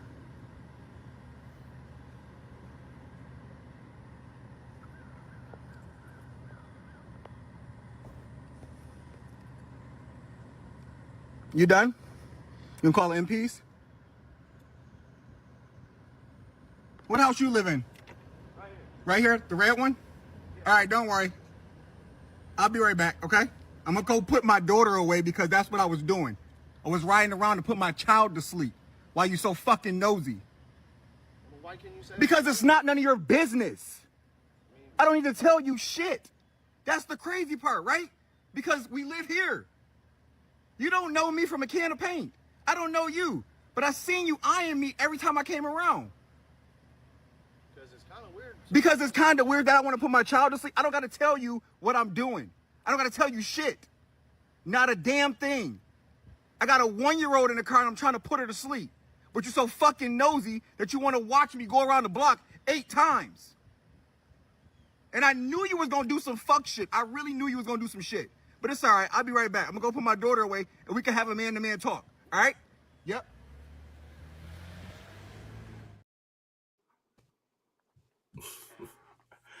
I mean, what's it really? I hope he doesn't go back. I hope he didn't go back. What could he possibly have to say to that? We know why. And if you think that somebody's driving around looking to do a drive-by, you're going to walk up to the window? That was funny to me. That right there. He said, well, what I know is that when you go around a block a couple of times, something is about to go off. It's about to be a shooting. But you walk up to the car. That was funny because he was dead serious. Like, he looked at his dictionary. Like, let me look at the black dictionary. They're going around the block at least 3 times. That mean that's a goddamn drive-by. I'm done. It's so bugged that you cannot. It's hard just being black in America. And only thing he was doing was just riding around trying to get his daughter to sleep. And we have to be bothered by somebody thinking we're doing a drive-by. It's just real sad. Please, people, please be careful. Sometimes you just gotta ignore people. I know it hurts. You know, you don't want to, but sometimes you just gotta ignore ignorant people. And I get that from my mom. She good, because I'd be ready to curse somebody out. But this is why black people walk around with high frustration. You know what I mean? This is why you mess with a black person and then go off and they want to storm you into the ground. This is why. And then you turn out being the bad person, and they was bothering you. You understand that? The cops would have came. I bet you the first thing the cops would have said, well, sir, you can't ride around the block 5 times. You make people uncomfortable. You understand? Like, that shit would switch up just like that. It's like, we damn if we do, we damn if we don't. And my thing is, why are we moving in these communities with these people that don't like us, don't want us there, and leave watermelons at our front door? Like, why? That's funny. Shots fired. Shots fired. All right. Here's another brother. This brother is a contractor. And but this brother had no choice to be in this neighborhood. He was hired as a contractor to work in this neighborhood. Shoot me. Shoot me. Shoot. Shoot. You fucking racist devil. You gonna have my kids living like this. Shoot. Shoot. Shoot. Shoot. Because your pig ass harassing me. I'm walking through the neighborhood because I fucking feel like it. Because I fucking feel like it. With a big ass dick. That's what I'm doing. Walking through the neighborhood with a big ass dick. And I'm from New York. I'm not from Chicago. I'm an independent contractor. I'm here for work. All I do is remodel Walmarts. I remodel every Walmart in the fucking city. So what's up? Run my fucking name and get in your fucking cruiser. Go find a real criminal and get off my big ass black dick. Because these racist ass calling police because I'm black walking through the neighborhood in the middle of the street. I'm black walking in the middle of the street. Okay, so you know why we're here. I don't give a f because I'm black. And no. Yes, no. well, I'm here. Why you here? We got a call. Why you here? You got a call for what? Suspicious person. Suspicious doing what? Taking pictures of houses. So what? That's illegal? No, I'm not saying it's illegal. So what the f is this suspicion?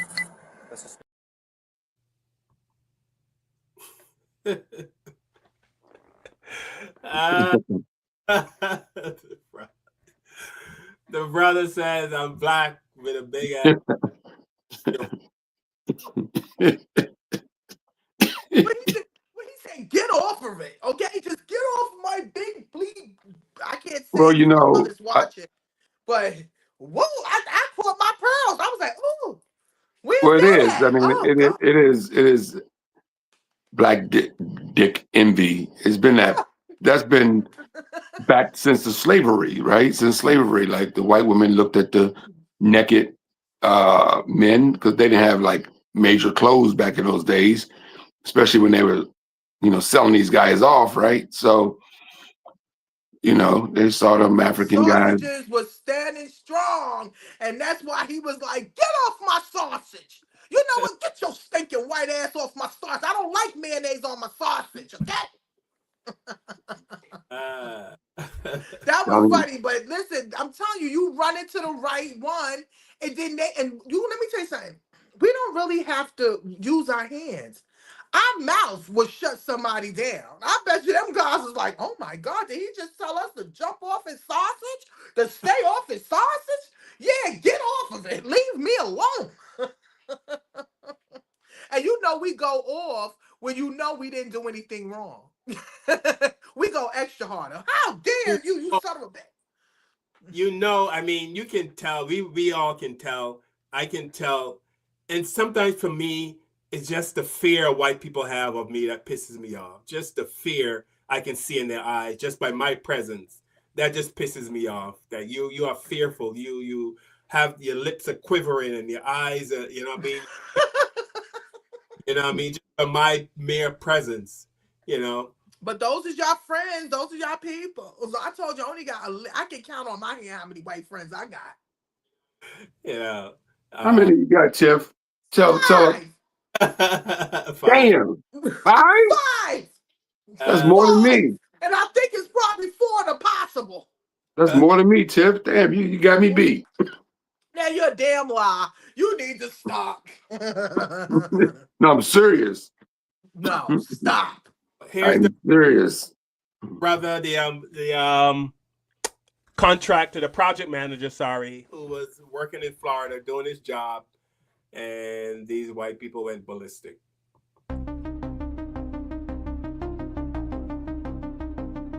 He's recording Fuck us. you. That's right, record me. Take your black ass out of here, You're motherfucker. fucking soliciting with the wrong person. Take your black ass out of here because you're fucked up. Don't come cussing my door, motherfucker.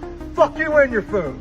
Get your fucking ass beat, motherfucker. Get off my property Get the now. fuck out of here. Record that shit. Come back again, I'm gonna fucking hang your ass. Now. Good. I hope you show your employers.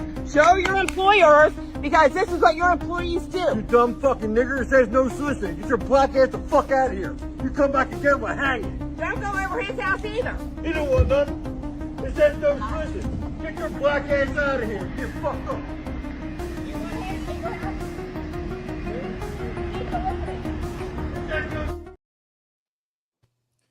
Did you hear him? He said, get your black ass out of here for I'll hang you. Yeah. Now, if y'all don't see that and feel that and let that give a quiver in your bone or leave those people alone, I don't know what will. But they don't walk around with a sign around their neck that says I'm a racist. You know? No, they don't walk around with a sign that they say they're racist, but you will. Listen, they walked him all the way out of their lot and cursed him all the way down and said, nigger, we will kill you, hang you. I mean, what else? Come on, Carl. What else can you say? He also said, we didn't hear it in this video, but the guy told him I would hang you from the tree like an ornament. Yeah. Yeah. That's their mentality. And a lot of people, yes, it's some white people that's not like that. But the majority of them feel just the way this man's the way they feel. And to be honest with you, I think that he needs to talk with his managers, whoever he's dealing with. They really needs to talk to them, and they need to put those family on blast. Well, they're on blast now with the internet, so I hope the internet, wind up getting, talking to them and be on their social media. But you can't do that to people. He was doing his job. You could have just said, no, thank you. Have a good day. And that's it. And close your damn door and said, fuck you, nigger. You understand what I'm saying? You could have avoided all of that. But no, you had to come out the door and say, get out of here, nigga. Yeah, there was a comedian that used to do a joke about but I think when George Bush was president, about George Bush having a special room where he can go into that room, soundproof room, and say the N-word. Yeah.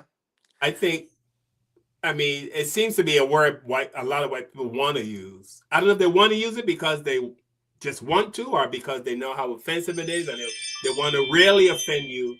So that's why. No, I think it's all of those of the above, and also they like saying it, and they're mad because they can't say it no more like they used to. Again, white people feel like they're losing control. White supremacy feel like it's losing control. So by the way they talk to us and treat us, they feel like they're putting us back in control. But they don't understand, a lot of people are fighting back. We're not going to sit and tolerate you just being disrespectful. That's why we have to handle it properly, emotionally properly. Because if we go off, that's the first thing they're going to say, it's us. We started it. We're mad. But if you got enough evidence to show that it was not you and it was them, you probably have a stand up for yourself. But leave these people alone. They do not care for us or like us. Here's a white woman in a parking lot. There was no accident. She just had some incident in a parking lot, and she just cuts loose with the N-word, like. I never started slavery. I don't need to restore your fucking. Go back to Africa. I don't need to be around violent sexual creeps. And stop copying me. You got a car just like me. You're violating me and exploiting me. You fucking goddamn low life nigger.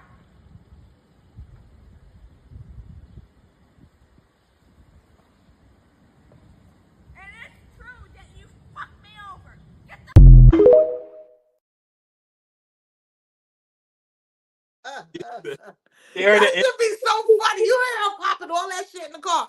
You low life nigga.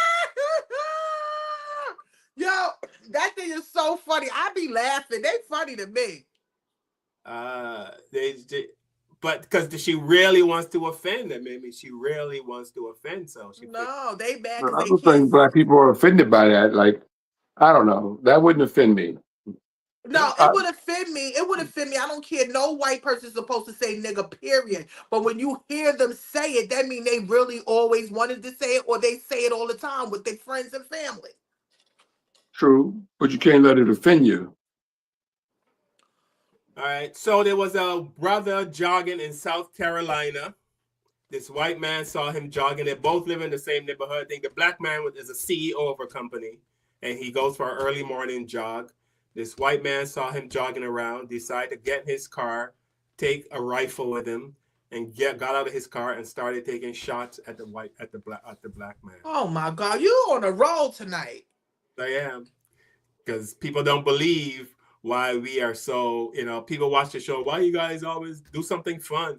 I would love to do something fun, but I mean, here we go.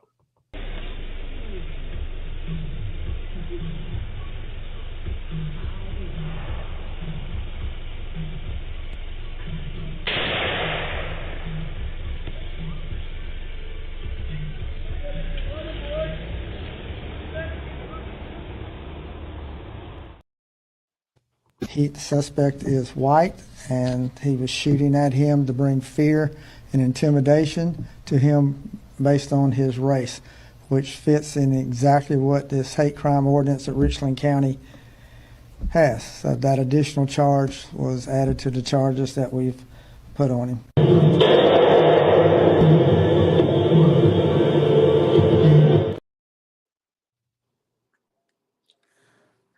So you saying he went and got his shotgun and shot out the man? Like he was going hunting. He got his shotgun, drove around till he saw the black man. And just so lucky he happened to stop his car in front of a camera. Otherwise and they was able to see everything. So that was God working. That's just so sad that, that people are after you like that. Like, damn. So that's the world we live in. I know Gina complains all the time. Carl, do something fun. You guys are comedians. Your show needs to be fun. And we tried, Gina. We tried to make it fun. Listen, we laugh on here to keep from crying. You understand what I'm saying? I mean, we don't like to show these things, but it's going on today, and this is why we call it the Black Therapy Show, because we need therapy dealing with this crap. And we are each other, and we help each other, and whoever we reach out there into the social media, we want to be able to reach. And the message of the day, watch your ass. These white people is crazy as shit. Watching the video, I used to go bike around my neighborhood. I'm not even sure I'm going to do that anymore. Like, because a lot of these neighborhoods that I ride through are of the Caucasian persuasion, and I don't live in Brooklyn, Tiffany. Sorry. Listen, I didn't know until I got older that Howard Beach and all of them other places was racist, because our parents, we didn't go over there like that. They knew it was racist, but we didn't go over there like that. And now you see documentaries about Yusef Hawkins and all, what they had to go through or being killed out there. You like, wow, in your own town. So listen, it's all over. We have people all over. We just pray that they don't cross us. And we have to flip out on them, and especially if they put their goddamn hands on us. You understand? Because we're not tolerating that. I know y'all not tolerating no white person or anybody putting their hands on y'all, right? No, absolutely not. Okay, you got to defend yourself regardless to what. But again, just know that we're always going to be to blame. It's always our fault. Yes. Yeah, so okay, we're gonna wrap it up. I'm not gonna show the video where this black man was jumped on by 5 white men. That right there, I heard about that. And what bothers me is that you got Vance and all of them, all these black people, white people coming against the people in Cincinnati, and did not see the whole video of the Cincinnati. Y'all just saw them stomping their ass out in the Cincinnati video, but y'all never saw where it started from. Now you got this video with this black man inside of this bar being jumped by nothing but bikers. Now, I'm gonna be honest with you. I would have never been in a place full of white people and what you call those the riders. I'm not being in there with them because that means they can kill me and I would disappear up in there. So again, black people, stop putting yourself in spaces that you know that you're not welcome. Don't think because you're the only black person and you got your white friends and they love you. Message to two of y'all that they're your friends. They're not your friends. They don't like you. I don't care how light skinned you are, Kev, and I don't care how West Indian you are or how black you are. You are always going to be an enemy to them. I'm sorry. That's just my opinion. You see my video I posted, Tiff, and me at the Country Western Bar, dancing with the white lady. You said what? I posted a video of me dancing with this white lady at a Country Western Bar. You see that? I No, figured you you lucky I didn't see it because I would have been up there with the thing like this. it's on my Facebook page. Are you playing? For real? Are you playing? You for real? Yeah. At one of my shows in Dallas, Texas, they invited me out. They invited me out to a bar, and there was line dancing. So the lady was trying to teach me. She was trying to teach me how to line dance, you know. And what do you call it when you do the dancing? I don't know, the country freaking dance. They're trying to teach me how to do it. I couldn't figure this shit out, but yeah. Because you didn't supposed to figure that out. You supposed to be somewhere doing a goddamn electric slide or where your fans at. No.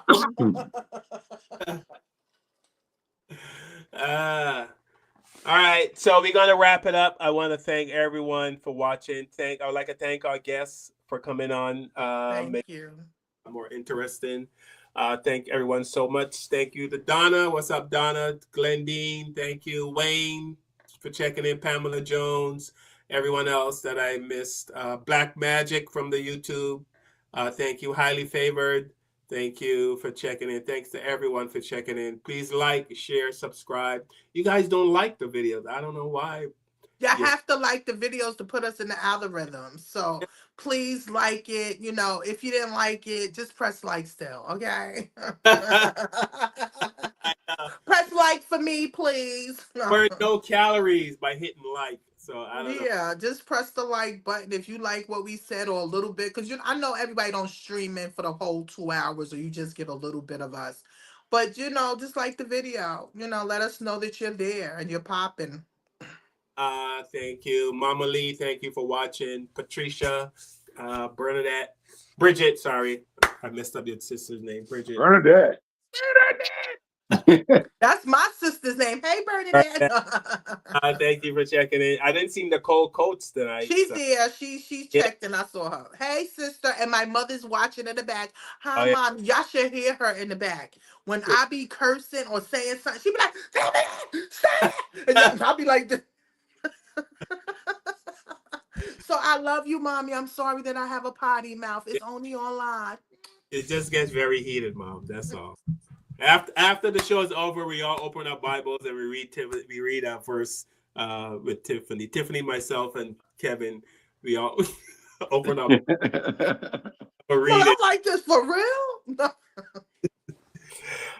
So before we go, Tiffany, anything you learned from the show you want to share before we go? Oh God, it's so much. Racism still exists. Everybody think that it don't exist.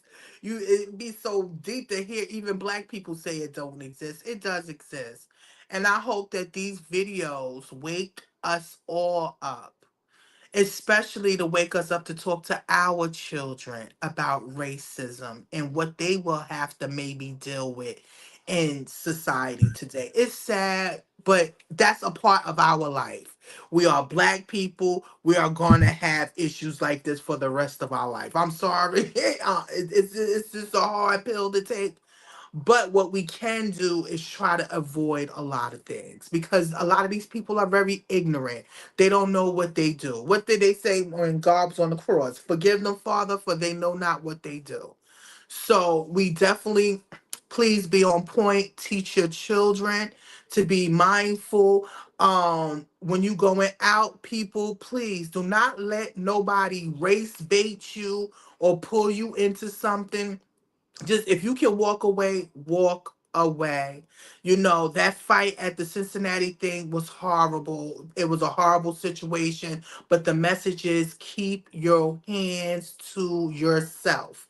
Now, the thing in North Carolina, black truckers, please, we know y'all need to make y'all money, but please make sure when you making these rides, y'all know where y'all going into. Start putting cameras all around your car, around your trucks, because you can do that and nobody that don't even have to know. So when you go to these different areas, you on fully live, okay? You know, because we worry about y'all. So again, please, black drivers, watch out, be careful, and you know, protect yourself by any means. We want to definitely say thank you to everyone for chiming in. I know it's hard that we talk about these subjects, but this is what goes on in our world today, and we have to talk about it. And half of us need some damn therapy, okay? So we want to definitely say thank you to all. Please make sure you like and subscribe. Leave a comment. Let us know what you think about the show or what you want us to talk about. And also, please love one another. Mm. Kev, any last words before we go? Anything you want to share? Yeah, free Diddy. All You talking right. about free Diddy? They need to free Kelly too. Sure. Yeah, free Kelly too. Hey, I think we just live in a world right now where everybody has a cell phone and we have social media, threads and TikTok and Instagram and Facebook, all this stuff. So we're seeing all of this now, but I don't think anything's different than what Black people went through in the 60s or the 70s or the 40s or the 30s or the early 1900s. I think we just didn't have cameras back then to film it, and now we're just filming these rednecks cursing us out and calling us names and stuff like that. It's just getting caught on camera, and it's on social media. And then we talk about it on this show.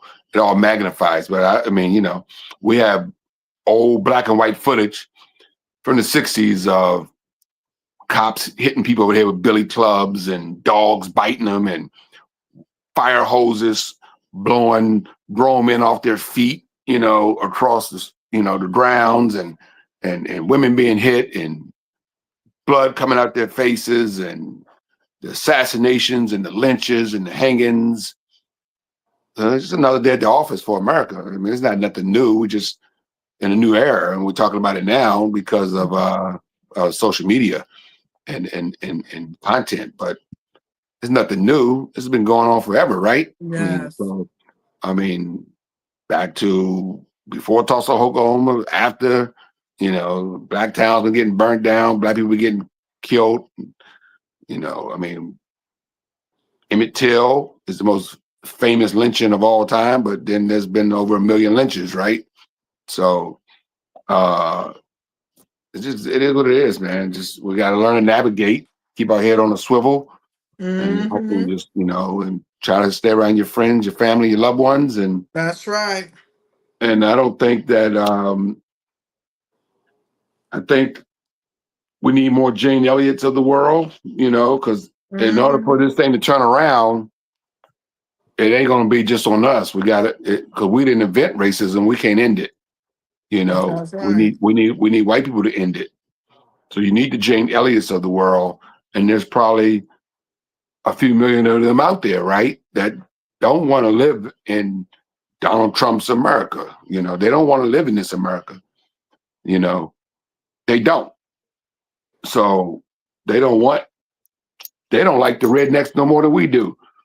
There are probably lots of white people disgusted at those truckers. I mean, the guys who attacked the trucker, you know, but we don't know who they are. I'm sure they watched that video and they're disgusted too.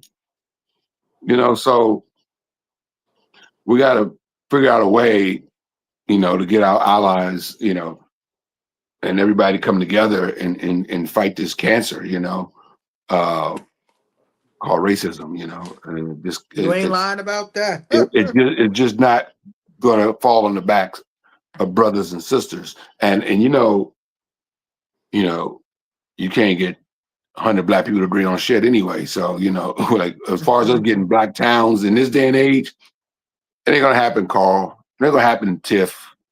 It Anybody else? can happen. Don't be no It's not going Debbie to happen, Downer. Tiff. If we already got, I don't want to delay the show much longer, but we already have enough billionaires with the, the Tyler Perrys and the Oprahs and all these athletes and actors and actresses and businessmen, people that aren't famous that are super rich. I follow a guy on Instagram who's a multimillionaire. He's a businessman. He got like 5 Rolls Royces. You don't think he gives a shit? You know what a I Rolls just Royce need costs? I He just bought need 5 one. of them. You need 5 Rolls Royces? How I about just one? need one to open up a business So and get me started with. my point is, these people, famous or non-famous, that got all this bank, are not thinking about building economic wealth and building Rosewoods and Tulsa, Oklahomas for Black people to live in, and because they don't have no faith that we can live together under one roof anyway, without effing each other over in this day and age. That's one reason they're not going to do it. And second, these white towns, like I said, they don't get along either.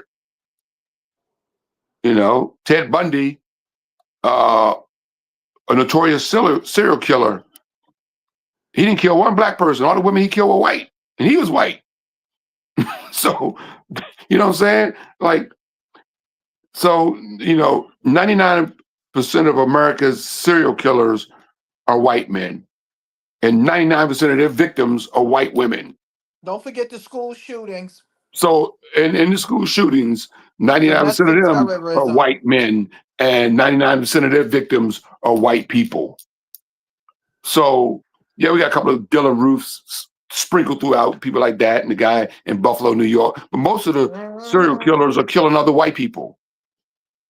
So they don't get along with each other either. So eventually these all white They still towns, don't get a pass though. these white towns ain't gonna work out anyway. It's only a matter of time before they start stabbing each other at the bar or fighting or raping their women, doing something stupid. So it's all just a publicity stunt. Like I said, I don't even believe it anyway, So that's all I gotta say, man. I just think, I don't think at this stage of the game it's gonna happen, Tiff. It sounds good to talk about. I just don't see it happening. I'm out. I tend to agree with Kev. It could happen, but is it? Nah. Maybe we got a Black man with 400 million afraid. What does that take? If he got 400 million, I got $4. If I dial my bank right now and I let you listen to my balance, it's not going to say you have $400 million in your checking account. It's not going to say that. If I had that, I would tell everybody to kiss my ass. Everybody. But apparently that's not, like Kevin said, that Damon John and people in that part of society, they have 400 million, but they're hoping to make another 400 million and another 400 million. So Oprah built a school. Oprah, she still might be at this point the richest woman in America. I know she was for a long time the richest woman, Black or white. She's the richest woman in America. And when she had that title, the richest woman in America, she built a school in another country. She didn't even build a school here in America. She went to another country and built a damn school. No excuse for that, because people asked her, well, why didn't you build one here? She said, well, I interviewed a lot of Black girls here and asked them what they wanted, and they all wanted laptops or something like that. She said something, and she asked the girls over in Africa what they wanted, and they said, we want books. Something like that. She said the kids in America asked for Jordan sneakers, where the kids in Africa asked for clothing and books and stuff And like books that. and stuff like that. So Yeah, she you got it. said Yeah. that's why she chose to do Africa, because they needed it more. But then come to find out, people were getting abused in those schools. I'm not having a school that I cannot have access to, or I cannot pop up on that shit. Pop up on it on a regular. You understand? To be able to check it out, because it's not only that school. We're worried about the children and making sure they are protected and getting the right proper teaching. But hey, everybody do things differently. Yeah, no, you're right. I'm just saying. Yeah, I mean, so my point was, she found a bullshit excuse Not to help not us. to help African American kids in the United States of America when you are the richest Black woman in America, and you went to another country and helped some other Black girls, and didn't put that money towards helping African Americans in Baltimore and Chicago and DC, and all that sort of stuff. So yeah, that's all I'm saying, man. We that was a test right there that we failed, and it continues with our rich people who won't put their money where their mouth is to help young Black people, So, and there's some people doing some good work. Like I said, LeBron James is doing some good work. Some people out there doing good work that we won't hear about until they pass away, and somebody come out and say, "Yeah, we're going to donate money," like Prince did and stuff like that. And we hear all this stuff. Michael Jackson donated a lot of money and did things to help Black people and other Black artists. So, we don't find out about that until he passed away.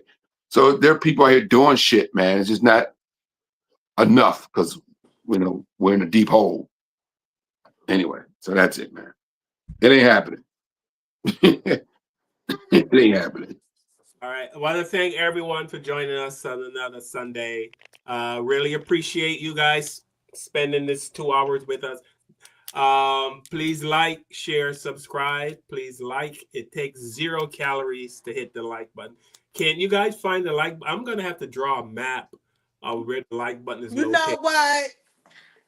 You know what? I'm not. When you start drawing maps of the like, that might be funny right there. They do have like an arrow that goes down that you can point out, and then you also have something that puts up subscribe or like. So maybe you need that. Yeah, something to highlight the like button. Yeah. Bye, guys. Kevin, I love you, brother. Tiffany, no, I Love you, man. Good seeing y'all again. Oh, by the way, I forgot to say this. Free Diddy. You said it 2 times. What's going on?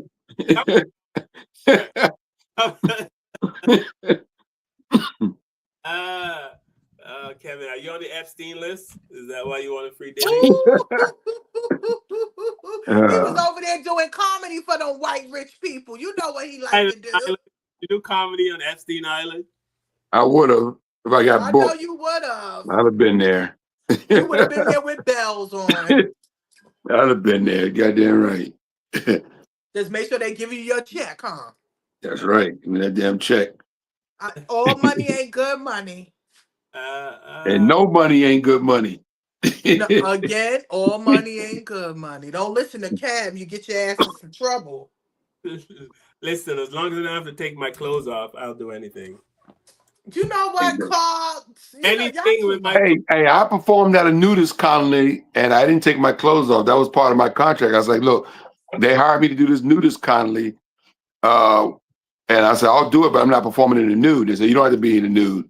So I took the job. Yourself. You would have got more money. If they would have said, we'll pay you an extra $500 to be in the nude and put that stupid ass ducky right in the front of your sausage.